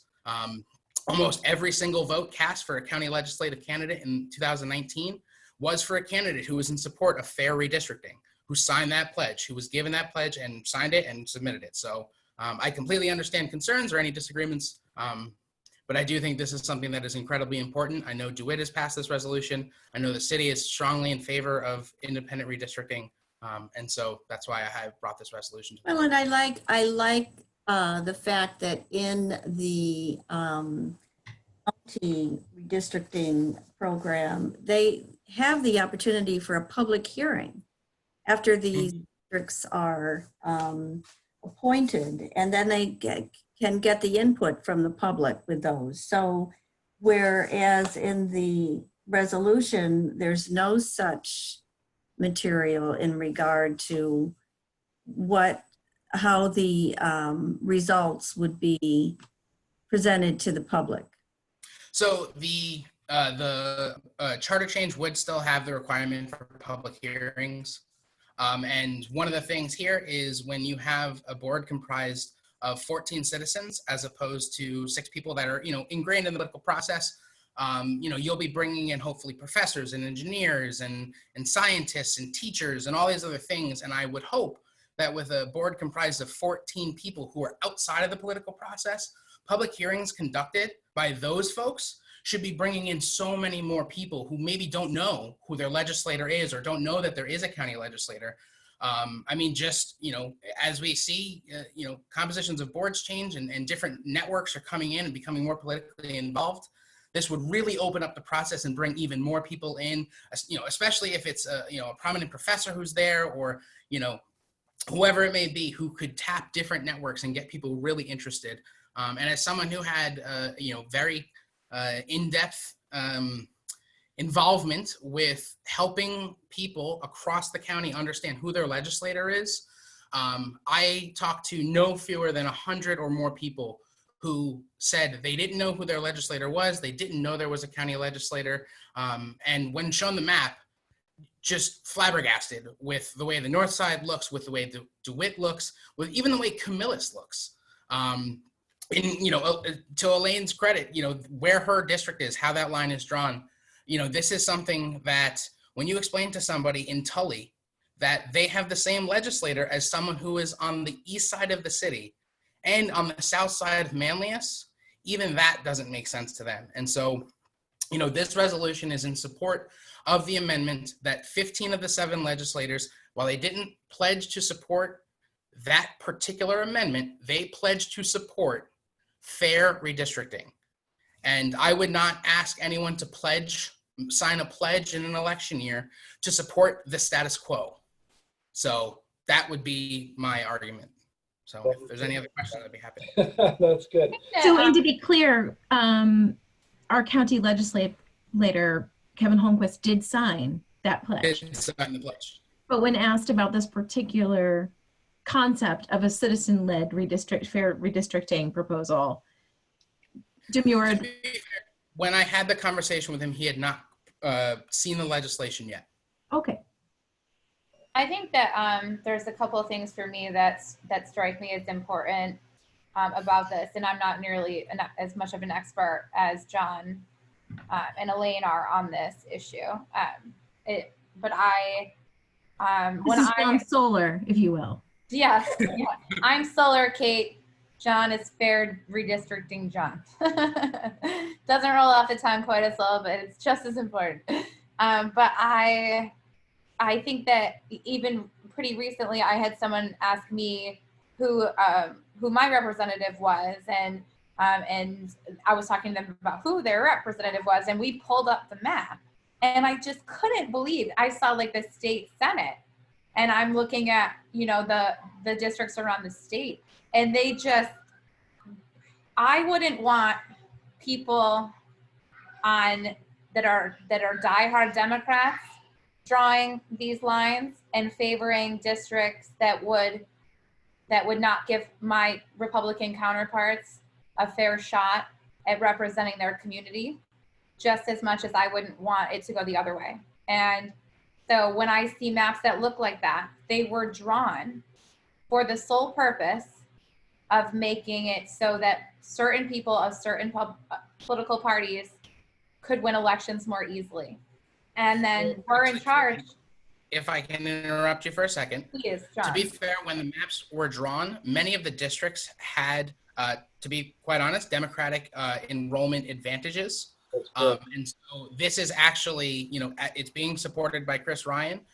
So we are actually saying, even though the districts may have been drawn in favor of one political party, our political party last time, we're actually pushing for a more fair and more equitable solution so that that doesn't happen. It would be better if when the maps are drawn, a district isn't labeled, red or blue. It should, if we draw these in a fair way, it'll be labeled as the makeup of a reasonable community, connected through, whatever it is, whether it's socioeconomic status, whether it's purely geography, whether it's, closer to the school districts. These districts will represent distinct portions of the community and allow them to elect a representative that represents them, as opposed to right now on the north side of the city, you have one of our most vibrant populations of new Americans who are looking to, access services or ask questions or even just have help in navigating the political process,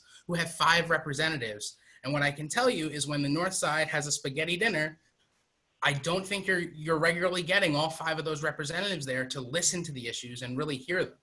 That district never, it just shouldn't look like that. And John, I actually have a question for you as well. When one of the things that came up when I remember this issue was being discussed last year was that there are certain communities where your vote doesn't count as much because there's like 10,000 people in one area and like 20,000 people in another area. To be fair, the districts, when they're drawn, they have to be within plus or minus a certain number of residents, plus or minus 500. So they are. So our charter does push for mathematically fair. But if you look at the, the map is really the storyteller there. While those districts were drawn at a time, they were all mathematically fair as far as how many residents live there. But that's why this is such an important time to do it, is because with the new census data, we're going to know more about everybody, and we're going to be able to draw more fair maps, that are most importantly not looking at political party, but at what each community represents and how we can group those people in equitable ways. Okay. Well, I think we've covered this really well. Thank you so much. I'm so glad that you're on the board and can help us to navigate this critical issue. And your insight is very, very valuable. So I appreciate you leading the charge on this. Thank you. We're yes. Now that the lines have been drawn, we can. Sorry about that. Why don't we vote on this? And if you're ready to make a motion, John. Yeah, so, Mr. Supervisor, I'd like to make a motion to support, or I don't know how to phrase that, on the independent redistricting resolution. Is that right, Tim? That's good. Okay. May I second that? Okay. All in favor? Aye. Opposed? All opposed. Carried. Okay, very good. I have great faith in our county government. Good. I don't. I have faith in the citizens of our community. Great discussions here, everyone. This was good. Thank you, everybody. Thanks, John. I guess 2 months ago we maybe could have gotten this done. I don't know. All right, we will move on now to the Barton-Lujudas draft agreement. That I think, Sarah, you have been working diligently with Tim on this, as well as Barton-Lujudas. So do you want to give who would like to give a presentation on it? I'll give a brief intro and then we go from there. So for anybody listening, we did issue an RFP back before the coronavirus to provide engineering services for a specific project, which was the possibility of a water district. That's an intermunicipal agreement with the town of Sullivan to run water along Salt Springs Road. We received responses. We actually received 4 responses. We deliberated on the responses. We made a selection of Barton and Lujudas. Barton and Lujudas then submitted a draft agreement, which we went back and forth with a few amendments on, which was not finalized until today. So I do apologize to council members that you didn't get the revised version until this afternoon. But we do feel that the questions that everybody had were adequately addressed and that it would be appropriate to vote on this agreement today. So now I'll turn it over to Tim. Okay, you're up, Tim. Yeah, I've reviewed it. Sarah has done most of the work on this. She's done a fantastic job with clarifying some issues with Barton-Lujudas. So I think we have enough information between the emails that have been sent back and forth, the answers to the questions that Sarah raised, and the changes to the contract, that I'm comfortable proceeding with approving the contract. And you can authorize the supervisor to sign it. So from a legal standpoint, from a legal review standpoint, I'm comfortable with it. So I would like to make a motion to authorize. But Tim, I have a question. And Sarah, maybe I didn't get the last one, revised edition. So forgive me, but there was one under 201A, regard to the engineer's charges for subcontracted services shall be invoiced at cost plus 10%. So does this exceed the original amount, Tim? Thank you for that. But that was one of the things that we cleaned up in the. Oh, good. Okay, then okay, good. So is that out of there then? The only engineers plus 10% was that additional work if we asked for it after the set bid amount. If you recall, there was some additional hours if we wanted just consultation time. Right. Apply to that, but not to the bid price.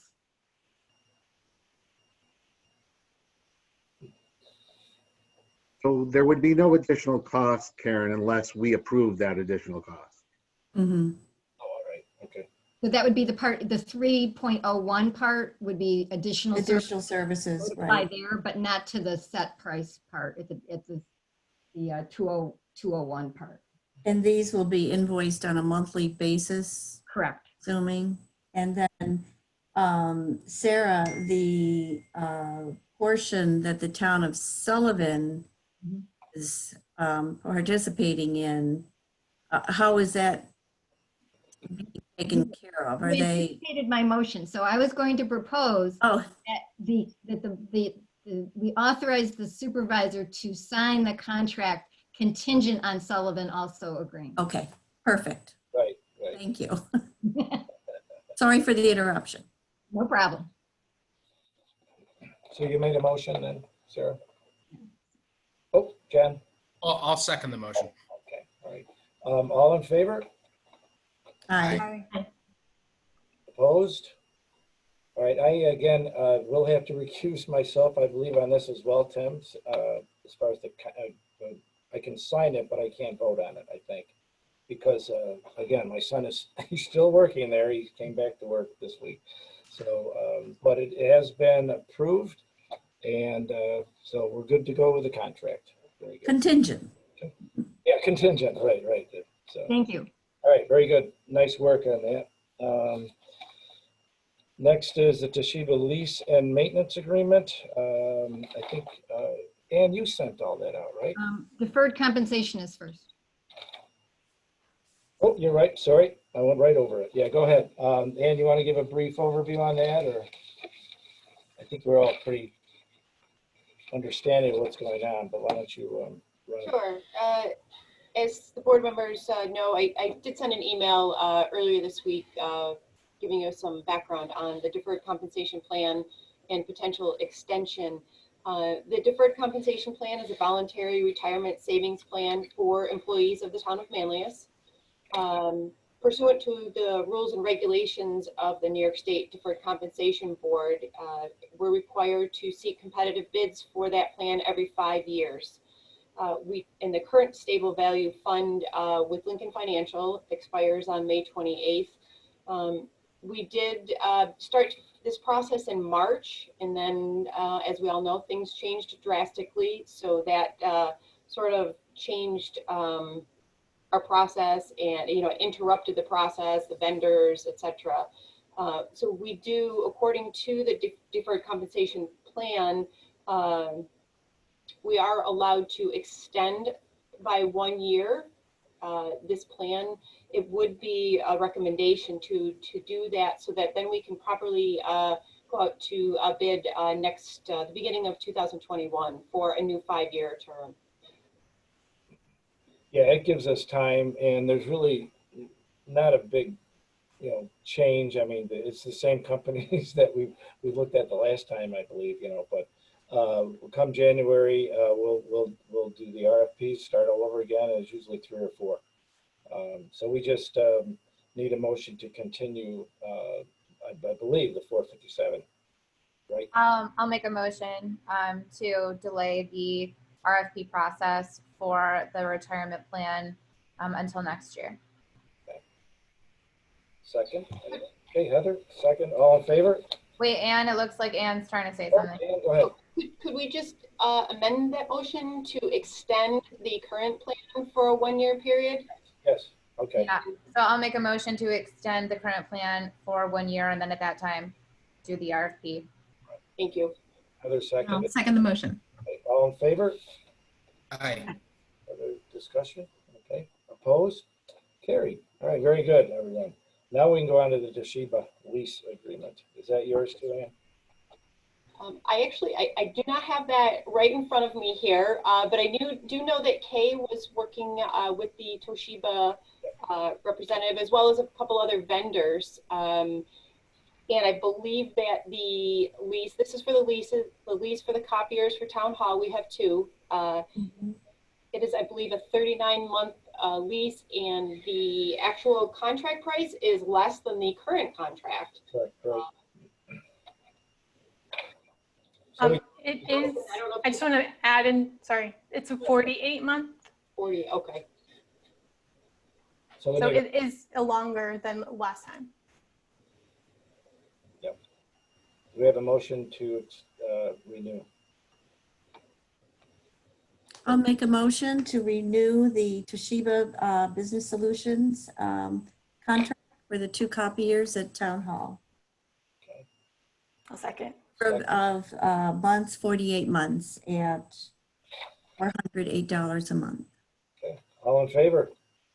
Aye. Opposed? Carried. Excellent.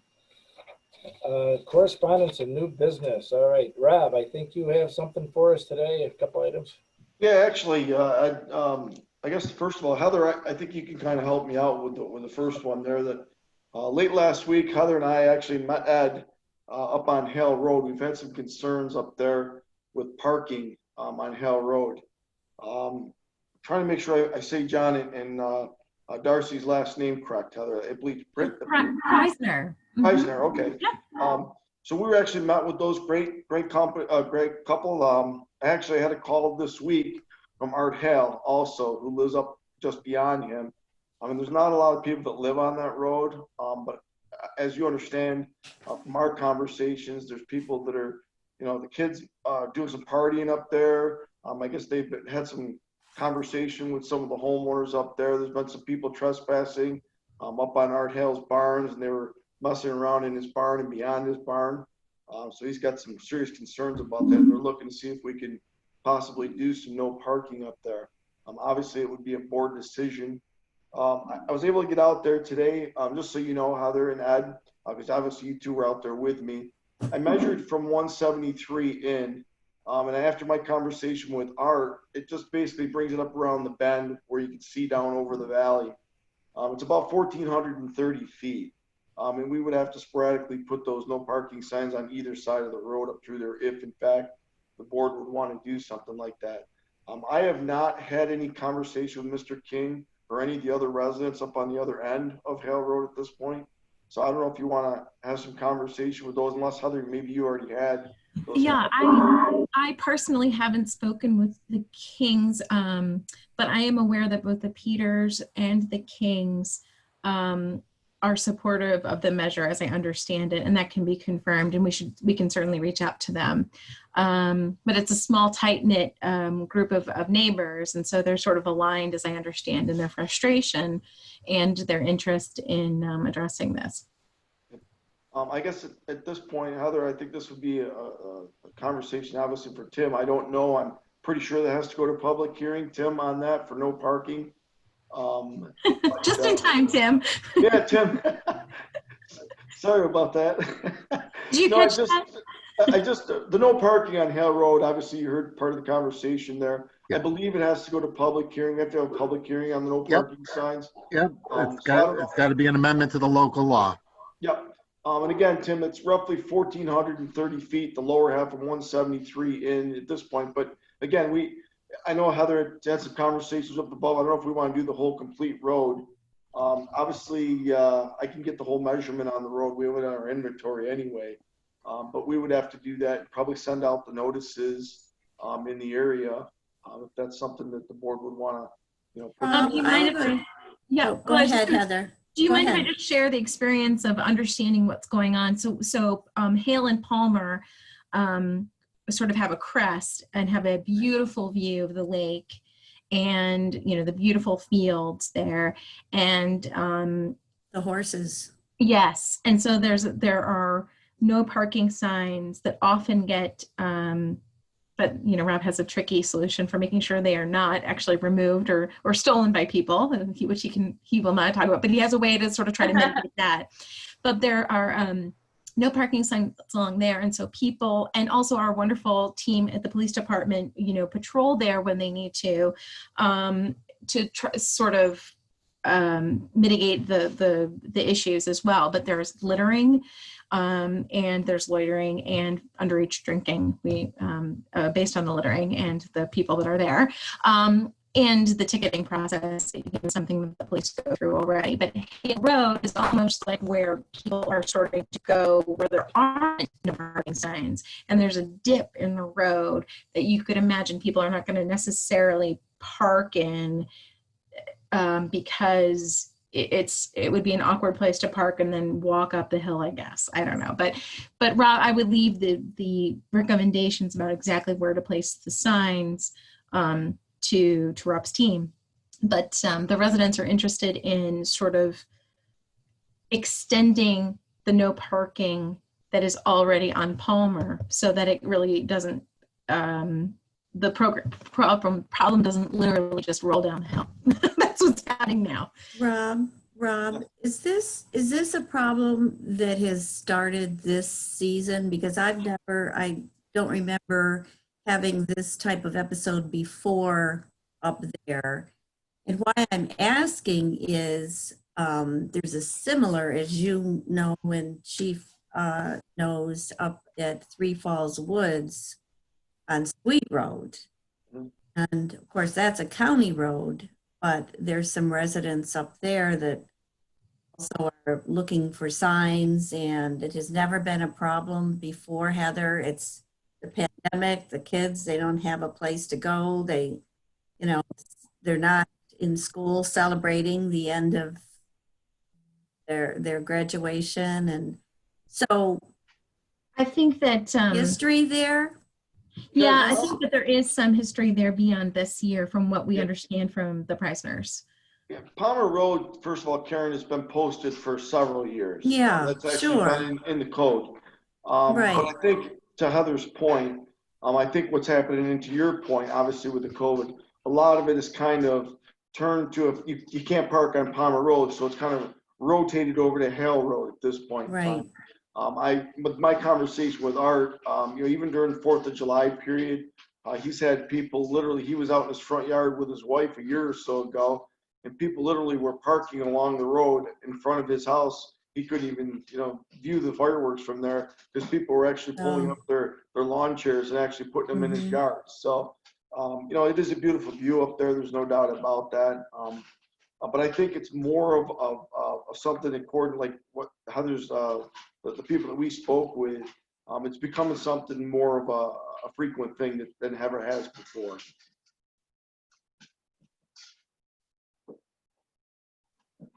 Okay. With the chief, do you think we should, Chief Carl, do you want to offer any perspective on this as well? Yeah, I know the police have been up there, right, Chief? Yeah, we've spent quite a bit of time up there, actually, more than I would like to say, and we're getting a lot of pushback from a lot of people. And I think a lot of this it's always been a popular spot, but I think now with social media as well as the virus, it's just amplified. Yeah. So, instead of putting up no parking based on today's environment, I'm not sure if you would consider tomorrow's environment. Who knows? Maybe it'll be the same. But we've had a lot of problems up there, without a doubt. Well, do you think the no stopping signs would be the answer, Chief, or? Well, there's no parking, as Rob just mentioned, there's no parking on Palmer, and they still park there. Yeah. And then when we give them a ticket, I just get a bunch of hate mail. But you are able to ticket because you have that sign. Once the local law is passed, we can enforce it. Okay. So if we're interested in this, then we need to set a public hearing. Is that correct? And a resolution of some amendment to the resolution. Yeah, so Elton, where are we on the agenda? What week would we be looking at to do this? Not the next one. I just, Tim, do we have to have a draft ready? Yeah, if it's not going to be the next one, give me an opportunity to draft the local law for the next meeting, and then you could set the date for the public hearing at that meeting for the meeting after. That would be good. Yeah. So, would that work, Heather? Yes, absolutely. And I think it's important for for the residents that are all along Hale to, have enough time to sort of get ready and be present, and also, and for, of course, for us to give the information to the neighbors around. During this time, you send out those letters, and also we can spread the word, because I understand and that this is sort of culturally, something about where people go, but we're lucky to have things like the Paladinos Heritage Hill and other places that legally give people an opportunity to take advantage of the views versus busting in on people's private property. Yeah. All right, so we don't need to do anything tonight then, I don't believe, correct? So as soon as so we will work on drafting the local law and we'll get it scheduled for a public hearing, and it probably won't be June 10th, but rather the end of June. 24th, who knows if we'll be grouping by then. Phase 4. I hope so. I hope so, Ed. I'm tired of the word Zoom. It's better than WebEx, I'll tell you. So, all right, very good. The only other thing I wanted to mention, Ed, is I had a meeting today with the State Highway Superintendents Association, and just to kind of bring the board up to date, obviously with our CHIPS funding. There's been some serious concern across the state to all highway superintendents that the funding, the later this goes, we normally by now we've already received a letter telling us what we're going to get for funding. It has been passed by the state legislator, but at this point, obviously everything's on hold. Our concerns are for every municipality across the board, not necessarily just us, but when you get to the situation where you get later in the season and your vendors and your subcontractors that you normally work with are going to get bombarded with everyone trying to do something at the same time. And we have such a short season for construction as it is. So we're concerned about losing, the funding, number one, and number two, having enough time to use that funding in the course of this year. So I've been asked, actually, we've reached out already to Senator Kennedy's office, who's the DOT chair. And also I reached out today, just a quick conversation with Assemblyman Magnarelli. And I emailed him, and hopefully we'll get something back, and maybe they can push it along a little bit quicker. I know everyone's, been in limbo basically since the COVID virus has started. So we're just trying to let everyone know, we need to make sure we're going to get that funding. We certainly don't want to do, more than what we can as far as funding would provide. So none of us want to be put in that position, nor would the board want to be put in that position. So a lot of disappointment, I think, a lot of frustration from most of the guys that I spoke with today. But hopefully, if there's anything that you guys can do, talking with our legislators, maybe we can just push that forward a little bit further, a little quicker, to get them to understand, where we are in the process. So I guess that would be the only thing I would ask you guys, if you could help me out on that. Yeah, I got an email from Association of Towns, some legal counsel there, and of course, the first thing I read, and I didn't read the whole thing, was you need to reach out to your legislators on this budget and items. And so I'll share all that with everyone. And we need to just, unfortunately for us, we only have an assemblyman, we don't have, so poor Hale is getting bombarded right now. So, well, again, Ed, it does affect every highway department. It's not just necessarily the town, so I think that's the important part to get across. We're lucky enough, to have a decent tax base, but where you have a lot of really small municipalities, that's all they had for funding. So I think that's really where they were headed with all of that today. So, and we have a supervisor's Zoom again, sorry, Karen, tomorrow, and I'll be forwarding a lot of this information to them so we can have discussion, and they can reach out to their representatives as well. Great, right. I appreciate it. That's all I have, guys. Hey, Randy's not here, but Doug, did he have anything? Do you have anything over? Yeah, I've got a few things, Ed. I have been in touch with Randy's group, and things are picking up over there. As we spoke with Sarah, and I spoke late last week with you, Ed. Not necessarily a lot of new housing starts, but the typical spring activity, decks, pools, remodeling type activity, some housing starts, but not a lot. Planning board activities up. There may be up to 5 items on our agenda coming up here next week. Tomorrow we'll be conducting the next round of sampling at the landfill. That's done in conjunction with the town of DeWitt. So we've been able to do some cost savings there. So the sampling team will start in the DeWitt landfill, 10 o'clock tomorrow. They'll go over to Manlius, and we should be able to get that quarterly round of sampling done. We've been working with Rob on a lot of the road programs and a lot of the things that come up in the springtime. One of the things that we're working on right now that I forwarded to Rob today is along North Manlius Road. We've got an area where we have to do a repair that we've been keeping our eyes on for a couple of years, but the repairs will require Army Corps and DEC approval to do some work in Limestone Creek. So Rob's got all that information.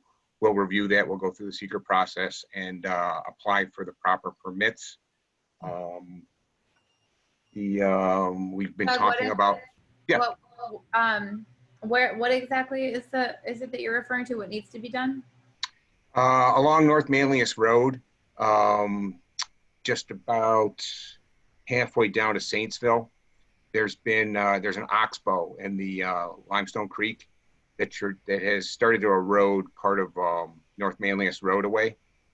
So we've had our eye on that for a couple of years. So basically what we're proposing to do there is go in and put some gabion stone, some big riprap in to secure the road. But that has to be done in conjunction with a permit with the Army Corps of Engineers and the New York State DEC. And Gotcha. they'll require that we put that in. We may even incorporate, some areas for habitat for fish when we do that, inherent to what we're doing. All right, great. On the railroad Yeah. tracks, you're saying, Doug? Is it Saintsville Road along the railroad tracks? No, it's on North Manlius on the south end. And yeah, it would be that end. You confusing the Saintsville end. It turns to Saintsville at the curve, but it's on that shorter end. I forgot about that. Okay. Yeah. I was just going to say, and this is for Caitlin, but really for everyone, I was lucky enough to go with Rob to check out Hale Road, but then we also were nearby a lot of the sites that where residents will sort of bring up issues related to flooding or concerns. And Rob was able to take me around physically and show me the topography and also some of the work that's been done over the years by the town. So thank you for that, Rob. And I know that he's willing to sort of have ride-alongs, just like Chief Crowell's team by us. And I think we should take advantage of it this summer. And I said, what did I say to you, Rob, in the car? I said, Caitlin would be all over this. I was just giving a tour the other day. I had a friend and I was like explaining and that is where we're proposing to do a zone change. And that's where and I was like, oh my God, I'm a nerd. I'm such a big nerd and I'm so into all of it. It's so exciting. So I would super be down for that. Sign me up. So it's great. I'd be happy to participate in that. We've done that with a lot of the planning board members. Just where some of the environmental issues are in the town, some of the drainage issues, some of the road issues, to wrap everything all together. I am very interested in Limestone Creek, and I just had a constituent message me, and then subsequently email me that lives in Fayetteville that wants to know more about the maintenance of the health of Limestone Creek, clearing out the big trees that have fallen in there. So when you said Limestone Creek, my ears perked up. I was like, what about Limestone Creek? Well, I would say one of the things that we can do when it's safe to and the rest of it, we go to conferences and we educate ourselves in other ways and we read things, but I think field trips and little field expeditions with the people who are in the field, Doug and Rob and everybody is really important for us, the same way that I know Elaine did the Citizens Police Academy training. And I just wanted to thank you all for your partnership in that way. But I think summer is a great time when we're not interrupting and taking time away from the work that actually needs to get done. Like for example, I know we've talked about the cover for the salt storage, but as I was driving, I was like, those things are huge. I can understand why it's $50,000. We need that kind of hands-on understanding. So thank you both. for that. The other thing that we've done, and Ann has done this with us, for anybody who would like, we could tour any of the infrastructure around town, right? That'd be So great. we've taken tours to the different pump stations for sewage. Yeah. Taken tours to the water department. We could go to a substation. Through our firm, we have access to all those type of things. So Great. so I'm ready for easy. that kind of summer camp. Thank you. Yeah. Yeah, we can't participate in playground anymore, unfortunately, but we can get a sewage tour. So There you go. There you go. Yeah, so we can set that up. We've been talking about the MS4 activity. Tomorrow at noon, we will have a public outreach through a Zoom through Allison's office. We've had it advertised on our website. We really haven't had a lot of input. So we'll see what we have tomorrow. We'll go over some brief items. Usually when we do this on an annual basis, some years we have a half hour worth of comments. Sometimes we have no comment. One last thing is, Caitlin, I will be sending you tomorrow an electronic copy of an RFP that we have used in several communities for power purchase agreements for solar. I understand that you and Ed Theobald had a discussion with Ed Mikolenko earlier this week, and Ed said, let's get that over to you so that we can move forward with whatever activities that you want. This would be the RFP to develop the landfill project. What we have and what has been delivered to the town of Manlius in the past is the power purchase agreement with the town of DeWitt. So I'll send that over to you. Some of that information could be used with a community solar, but it's what was used in DeWitt. Ed said that once again you and Ed had spoken to him, and that was something that you requested. So yeah, that would be great. Being put into an electronic form, and we'll send that over tomorrow. Wonderful, thank you very much. So yeah, I mean, anybody who wants to tour any of those facilities, just let me know. Shoot me a note, and we can set that up within a day or two, and but would be happy to go around and show you, what goes on in the town, and what goes into a lot of the thought process that we do moving forward in the town of Manlius. Excellent. Okay. Thanks, Doug. That's a lot of good information there. I'll never forget Mayor Donovan's tour he gave me, Ed, you'll appreciate, of Butternut Creek. Was that in the helicopter, or was that? Oh, well, no, it was on foot. Oh, okay. Got our feet wet. Oh boy. Yeah. Very It was good. great. Tim, do you have anything for us tonight?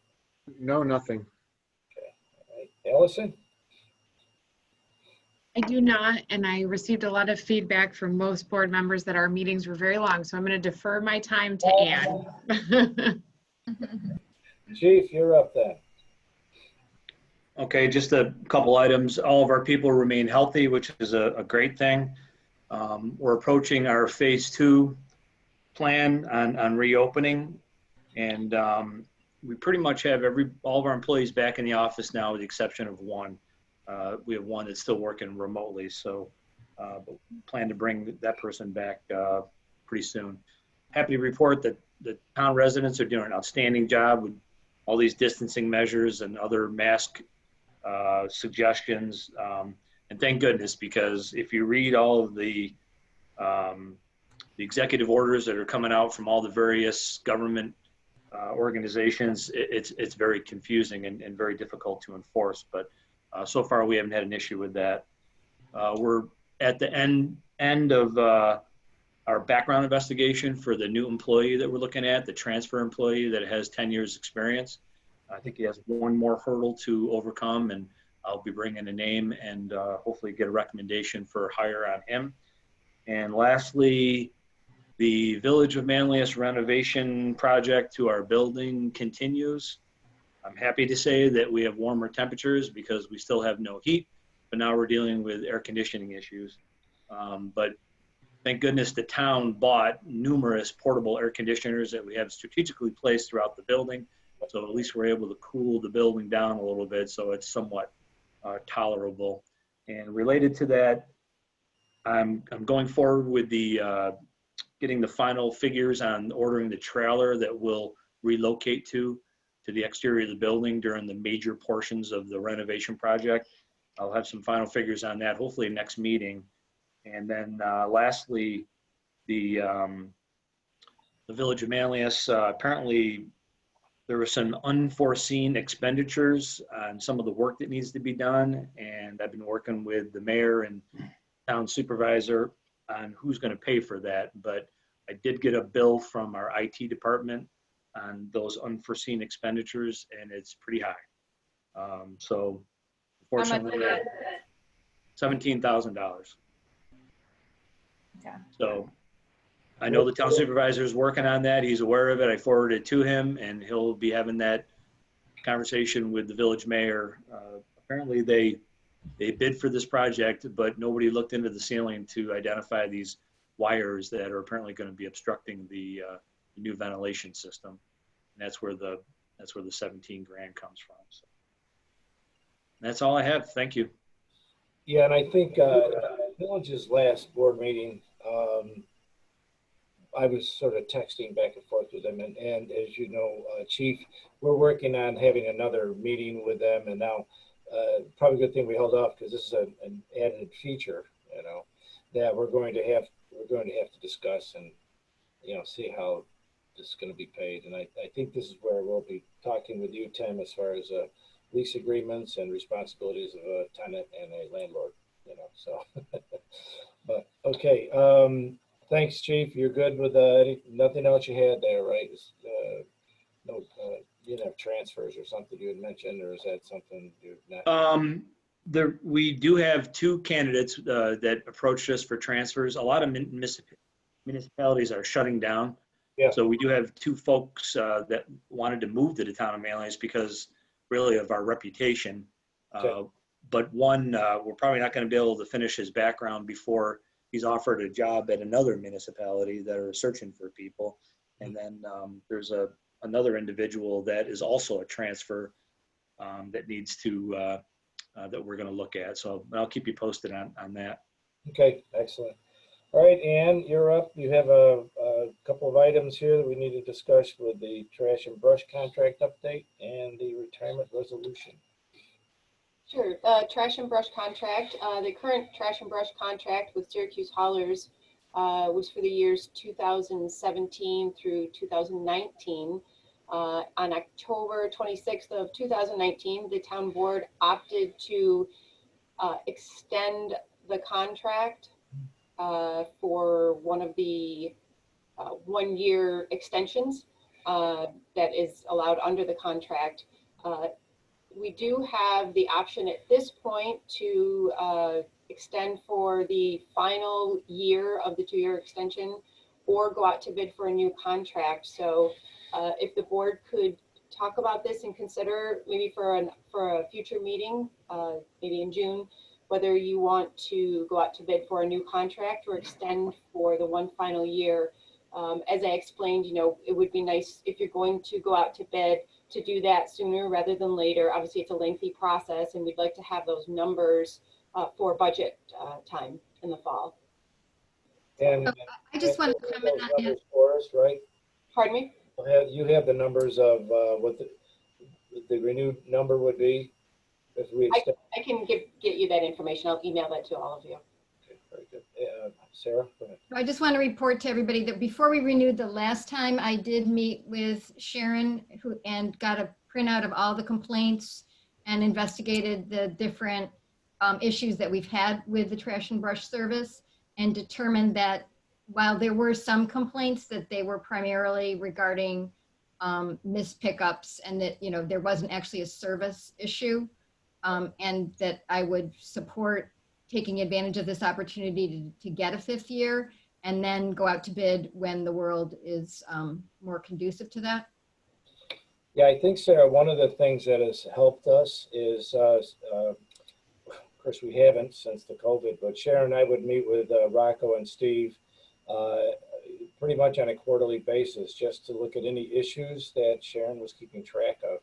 And they would, you know, make sure things were corrected or just made aware of so they could correct them. And many times they were corrected before we even discussed them because they were issues that, you know, Sharon was all over and she did a great job following up with the residents. And she continues to do so. But thank you for that.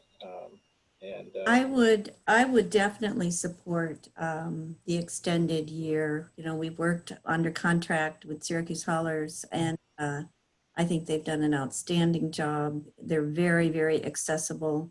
They will correct an error that is made, but they're always right there. So I think they've done an outstanding job. And this has not been an easy season for them. But when you call them on the phone, they're just as kind and nice as they can be. Yeah, they really hustled with this brush situation. Indeed, they did. They still are. I spoke with them yesterday. Yeah, they doubled up. No doubt about that. Indeed, yes. And more people have done their landscaping themselves. So, but I think we should probably get a chance to everyone look at that 1-year extension, so that we could maybe address that at the next board meeting, if that would make sense to everyone. Okay, all right. And retirement resolution. Yes, before you have what's called a standard workday and reporting resolution for elected and appointed officials. Elected and appointed officials that are members of the New York State retirement system and that do not participate in a timekeeping system, like I referenced would be paychecks for us. They don't clock in and clock out. They're required to keep a 3-month log at the beginning of a new term, and that is used to calculate the average number of days worked per month, and then that is what gets reported on the monthly retirement report to the state. So this is a standard resolution that we would do every year if we have, someone that has been newly elected or appointed. And then it does get filed with New York State. We have to file it on our website. We also post it on our board. So this would just require a resolution adopting the standard workday and reporting resolution. Do we need to make a motion on that now, or do we? We do. Okay. All right. So we need a motion to accept the retirement resolution. yes, Mr. Supervisor, I'd like to make a motion to support the retirement resolution. I'll second. Okay. All in favor? Aye. Opposed? Carried. Okay, very good. Thank you, Ann. Anything else, Ann? That's it. All right. All right, we're at the town board. Okay, good. Why don't we start out with you, Sarah, since you're right on the list here. Bring us up to date on the planning process committee update. Okay, so the planning process committee, which is a subcommittee of the board, is looking at streamlining the process by which an applicant can get a special use permit. And I sent around a little outline of what we were thinking of, but I'm just realizing, I'm not sure I actually sent it. Did everybody get that? Like last week? I think I forwarded, Karen, I think I forwarded it on. Right. Heather's nodding. Okay, so I thought it was like, it seems so long ago. I think it was. I know. But Sarah, can you tell me what was it called? Planning process committee update. Thank you. It's a recommendation for the streamlining the zoning. Well, there's a special use amendment to the town zoning special use permit. So basically, I consulted, so the planning process committee currently consists of Jamie, Allison, and myself, Jamie Sutphin. We met with Tim by chance because this issue of the special permit had come up, and it had been something that we had talked about in the committee previously. And now the timing just seems like the right time to look at streamlining. So I spoke with Joe Lupia, who's also a member of the committee, but wasn't at the meeting that Tim was at, and looped him in. Joe Lupia is the chair of the planning board. He was very supportive and says that the planning board is up for this added responsibility, and that they would be willing to accept the responsibility should the board determined that we would want to give this to them. Tim gave me a voluminous legal paper to read, which was very interesting. I have also become a nerd. And so I made up these proposed guidelines that we could authorize the planning board to give a special use permit under these conditions. We have to provide the conditions, and then we set the planning board free to do it. It seems extremely integral to the site plan approval that they're doing anyway. And the plan, and as we saw, today's session was a zoning change, which is different, but the solar arrays are a special use permit. So this would basically let the applicant out of having to come back to us twice. They could do it all in one activity. And we would still have input as a resident, but the planning board would have the decision. And that's what I need you guys to think about, is the planning board would have authority to grant the special use permit. The special use permit can only be granted in a zoning area that the board has already determined this is a permitted use. So that's the limitation we had, is if we don't want them to do a solar array in an area, don't make it a permitted use, and then they can't. The planning board can't override that. Right. So that's the process that I would like to suggest. And if anybody has any questions, Tim or I could answer now, and then I'd like to put it in the queue for a local law would it be a local law and a public hearing? Yes. That'd be great. Anybody have any other comments? Get a chance to look at it? I looked at it. I haven't found it. I can't find it. So Can you send it to me again? Thank you. How about we send it out to everybody, Ellison, and then it'll all be fresh in their minds when we go to discuss it. Yes, I can do that. Discuss it at the next meeting, Sarah? I think Tim's going to provide a local law for us. Okay. Right, that'd be great. Or June 10th. I don't know if it'll be, that's up to the agenda committee when we put it on. The agenda committee. 8:56.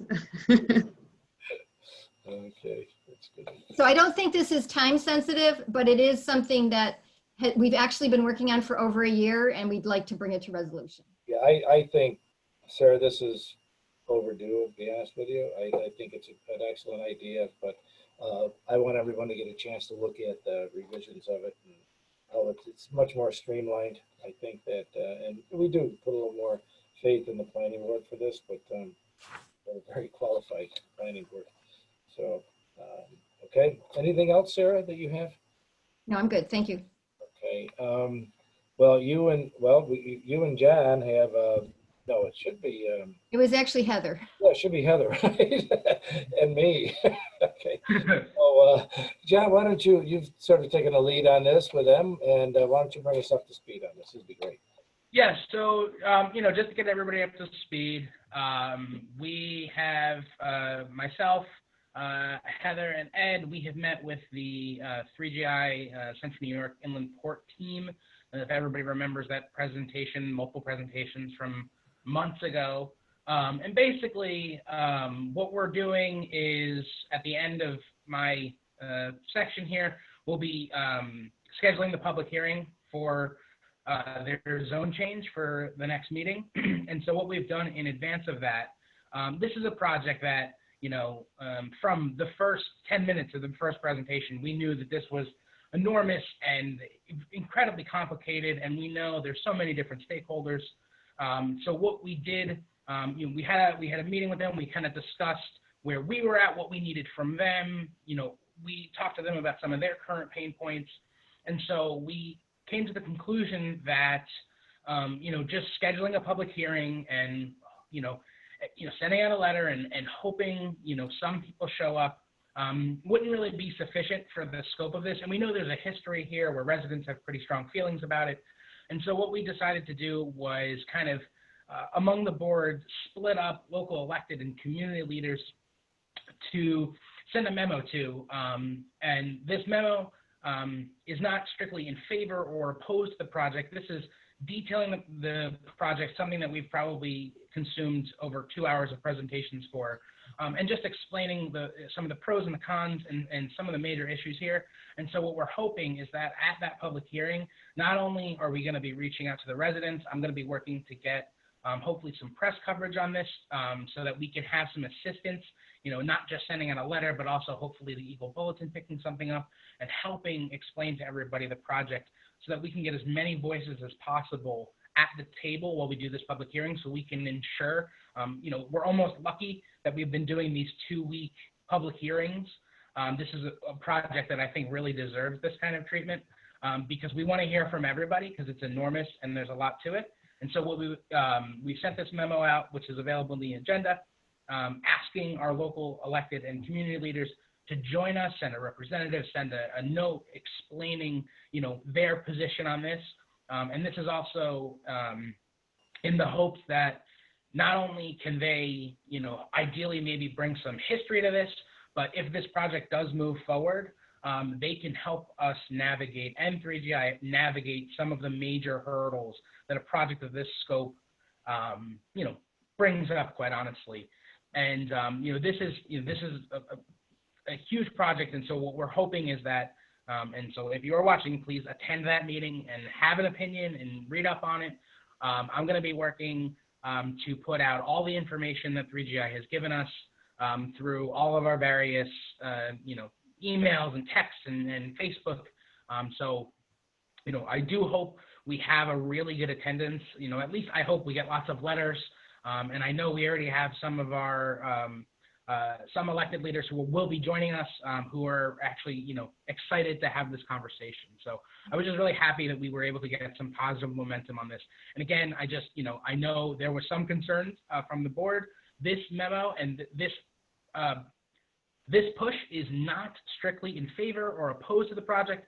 This is to expedite the process so that, it's, as to Sarah, what you were just talking about, speeding up the process of local government. This is just so that we can move this project along as quickly as possible. So if there's any questions.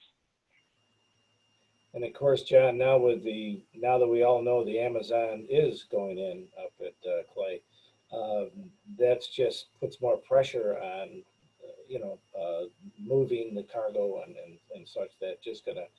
It's just going to increase the traffic down here on North Central and Fremont Road. So I really think we need to get moving on this. So we'll see what happens.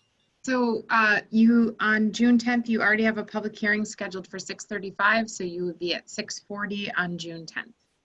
Okay, so we haven't made the motion to schedule that though, right? So we need to do that tonight? So I will make a motion to schedule the public hearing for the 3GI Central New York Inland Project zone change request for June 10th at 6:40 p.m. I'll second it. All in favor? Aye. Opposed? Carried. Very good. All right, John, excellent. Well, do you have anything else while we're on at your? Nope. All right. Yeah. Heather, you were part of that. Done talking for the evening. What's that? What's that, John? I'm thoroughly done speaking for the evening. Yeah, that's a couple of times tonight. That's good. So, Heather, why don't you continue? I know you had an item you wanted to share with us tonight, and sure. Let me pull it up. So as liaison to the assessment department, I wanted to acknowledge our sole assessor, Patrick Duffy, who has served in this role since 2005. This is a couple minutes long, but I'll be fast. I wanted this in the record. And leads a dedicated team, including Kristen Bowes, assessment clerk, Jennifer Abbott, information aide, Christine Del Fuoco, assessment clerk, and Phil Murray, real property appraiser.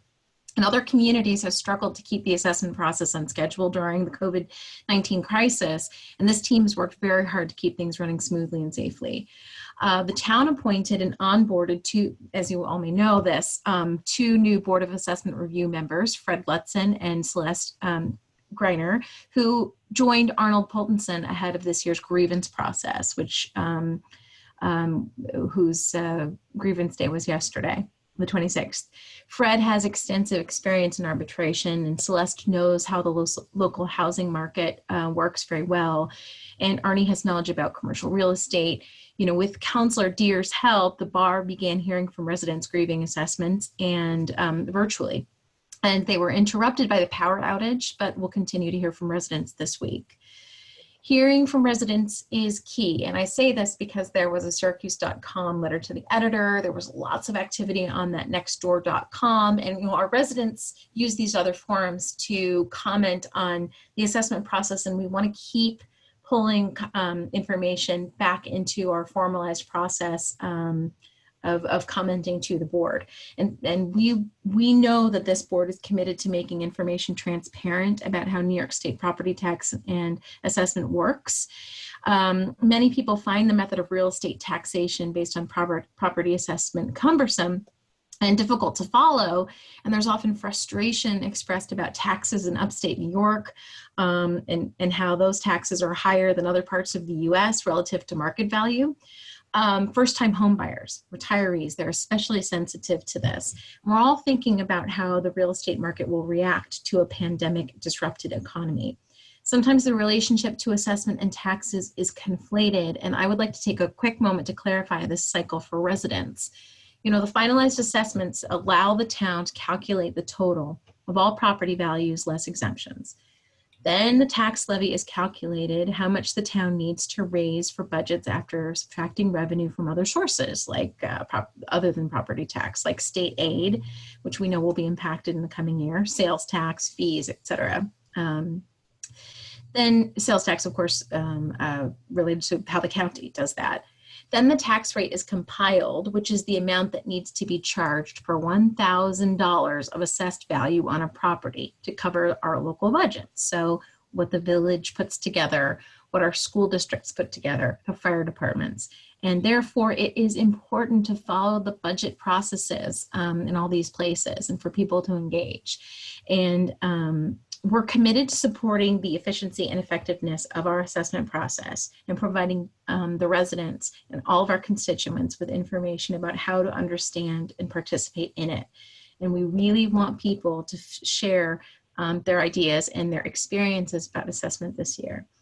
And I just wanted to make sure I put that in the record. I think it's really important. Thank you so much for the time. That was great, Heather. You certainly have done your homework. There's no question about that. I'm trying to educate myself. Very good. Anything else, Heather? Nope, that's it for now. Thanks to Rob again for the help with Hale Road. Yes, thanks, Rob. All right, Elaine, do you have anything for us tonight?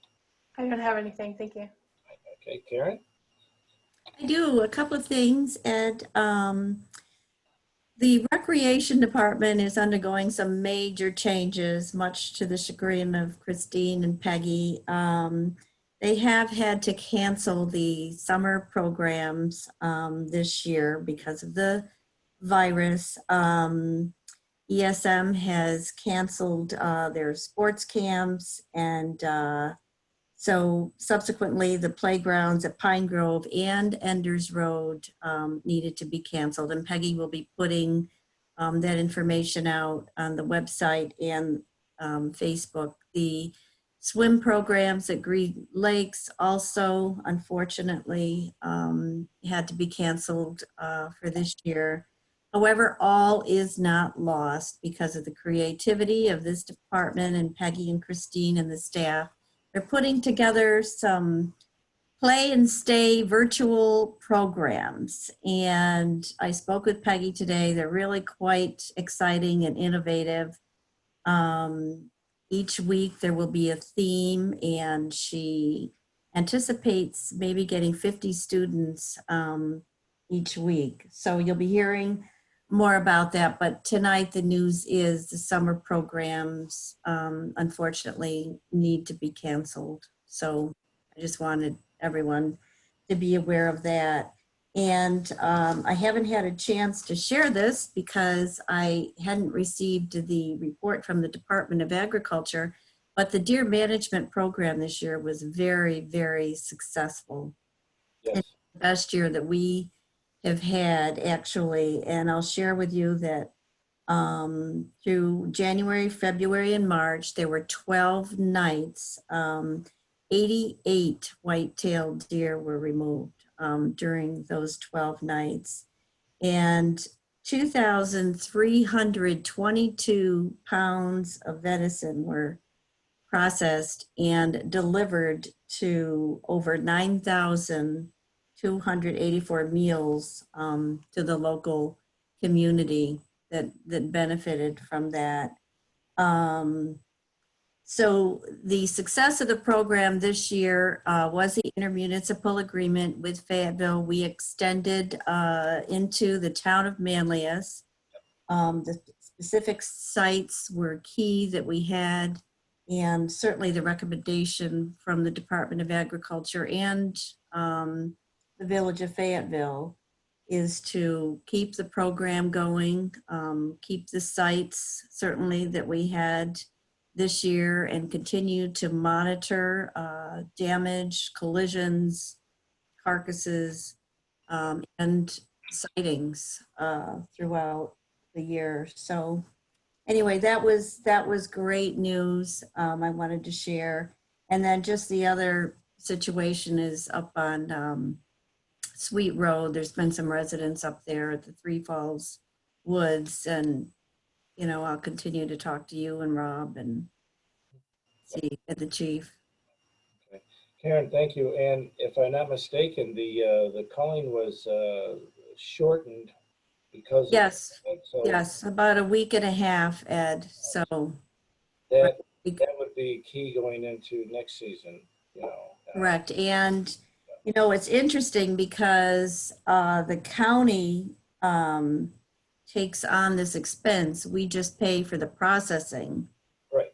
However, I will tell you, I will forewarn you right now, we're not sure how that's looking for next year, unfortunately. So we'll see. Yeah, I know that. Karen, did they have a goal for how many deer they were hoping to remove from our? We're right around the goal, Caitlin, for the manpower that we have and the number of sites. We did very well. Great. Is there an idea of how many deer we like what our population is in the town? Like, is it like you said 82 that we had? Pardon me? We had 82 that we removed. With 88. 88, I think it was. 88. We had 88 that were removed. I wonder how many deer we actually have. Like it. Yeah, they do have that information, I believe, Karen. Yes, we do. Yeah, I'd have to look it up, but it's a lot. Yeah, it's a lot. It's a lot. The DEC keeps track of that, and yes, it's a lot. I've been seeing them more and more often during the day.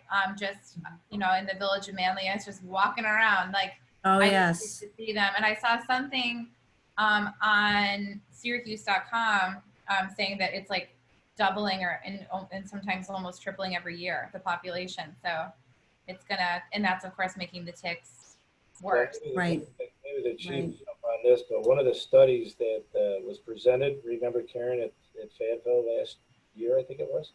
I'm having trouble hearing you. Can you? No, is this all right? Is this better?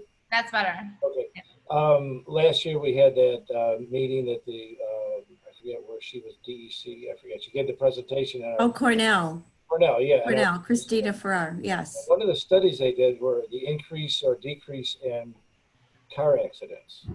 And it was found that actually it increased in Manlius, Caitlin, because Fayetteville was culling and part of the time, so the deer were moving to Manlius. So the They're mayor smart. They know where there's not shooting. They'll go that way. the mayor needs to get on board, you know. So that's a discussion that we're going to have, you know, with him too. So. Yeah, we can. I'd be happy to talk to Mayor Worrell and continue this discussion with our other villages as well.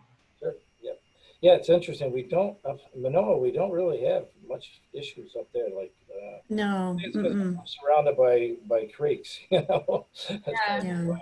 Maybe that's why it's not. You haven't had as much of the sprawl constrain the deer population into the residential neighborhoods. Yep. So maybe it's not as big of an issue. Yep, maybe not. Anything else, Karen? I think I'm good. Thank you.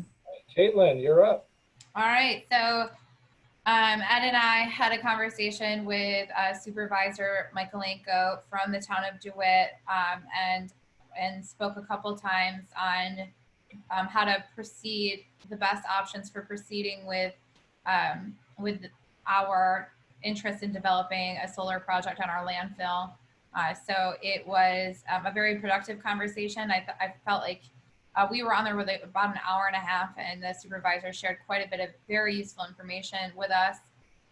So what we've got going on right now, just to bring everyone up to speed, we are moving forward with the Central New York Regional Planning and Development Board and their big RFP that they put out with all those different municipalities.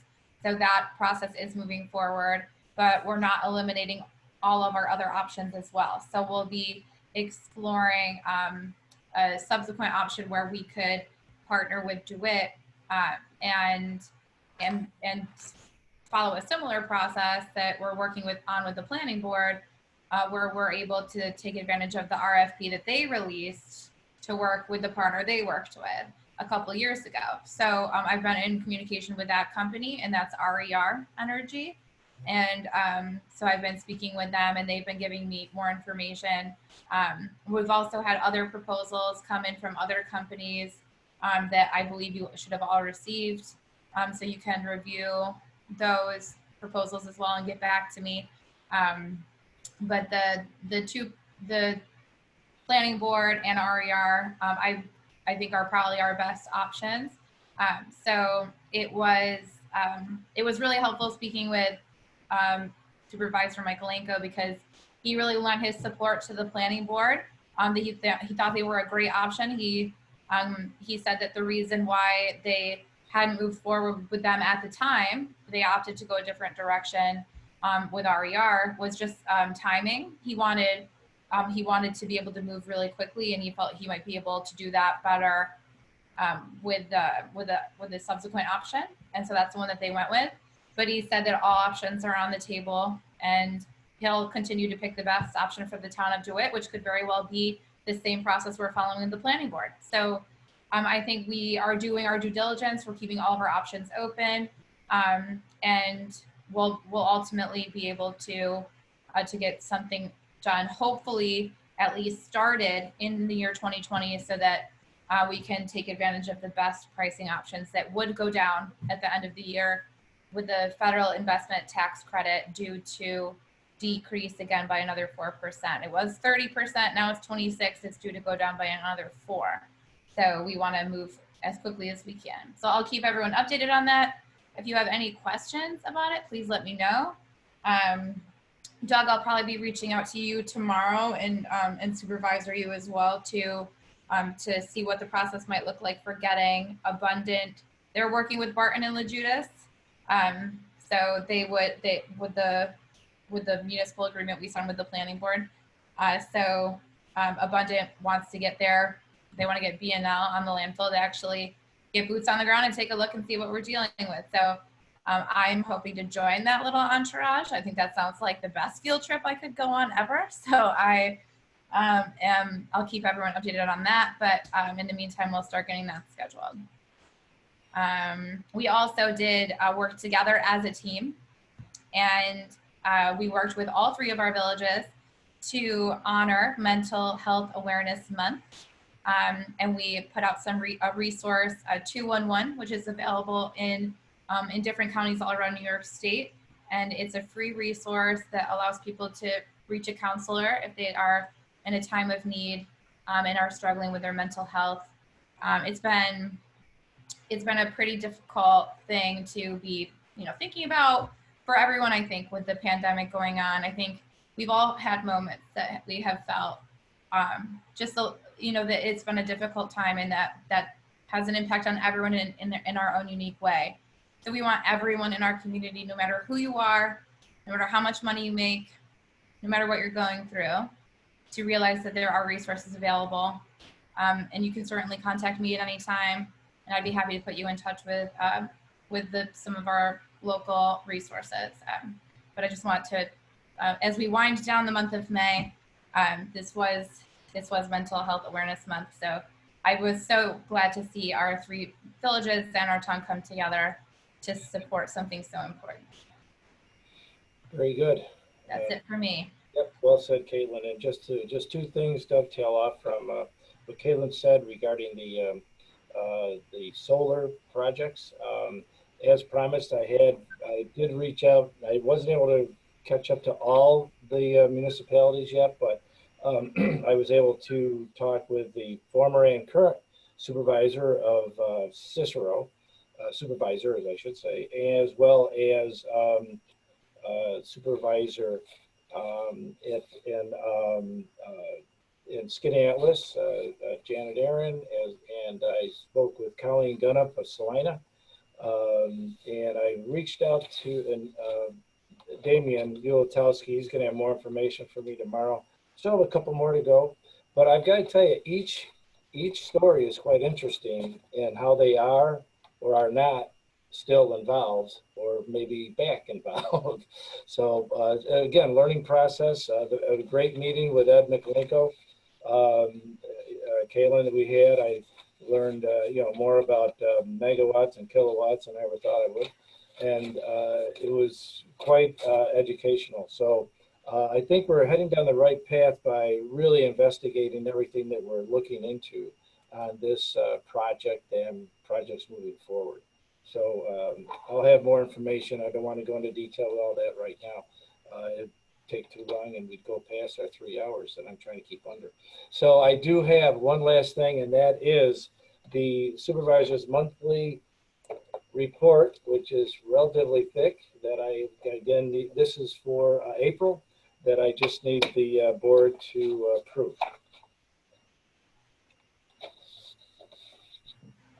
I will make a motion to approve this, and I forgot to announce that we actually did meet with our CPA, Matt Dunn, right, about this. So I forgot that too. We did carefully read all of this stuff. So I am happy to make a motion to approve it. I will second that motion because I was with Sarah in that meeting, and I feel confident to say that I also understand what we're voting on. There's a lot there, I'll tell you. It's good. It's a big learning curve, all these numbers and all the financials of running the town. It's our biggest responsibility as counselors. We have all these other things we're working on, but this is definitely the most important part. So I feel more and more confident all the time that we're all getting up to speed on how all this stuff works. So that is great. Happy to second the motion. Okay, all in favor? Aye. Aye. Opposed? Carried. Very good. I need a motion to adjourn. Can I make the motion to adjourn? Oh, No, Karen, I'll second. You go. I will gladly make a motion to adjourn, and stay safe, everyone. I'll second that motion, yes. And we did it before midnight, everybody. Good job. Thank you, Allison. All in favor? Okay. Aye. Thank you. Thank you, everybody. Very good. Thank you, everyone. Allison, great Thank you. Thank you. Have a Good good night. evening. Have a good night. Thanks, Allison. Thanks, Allison. Stay cool, everybody.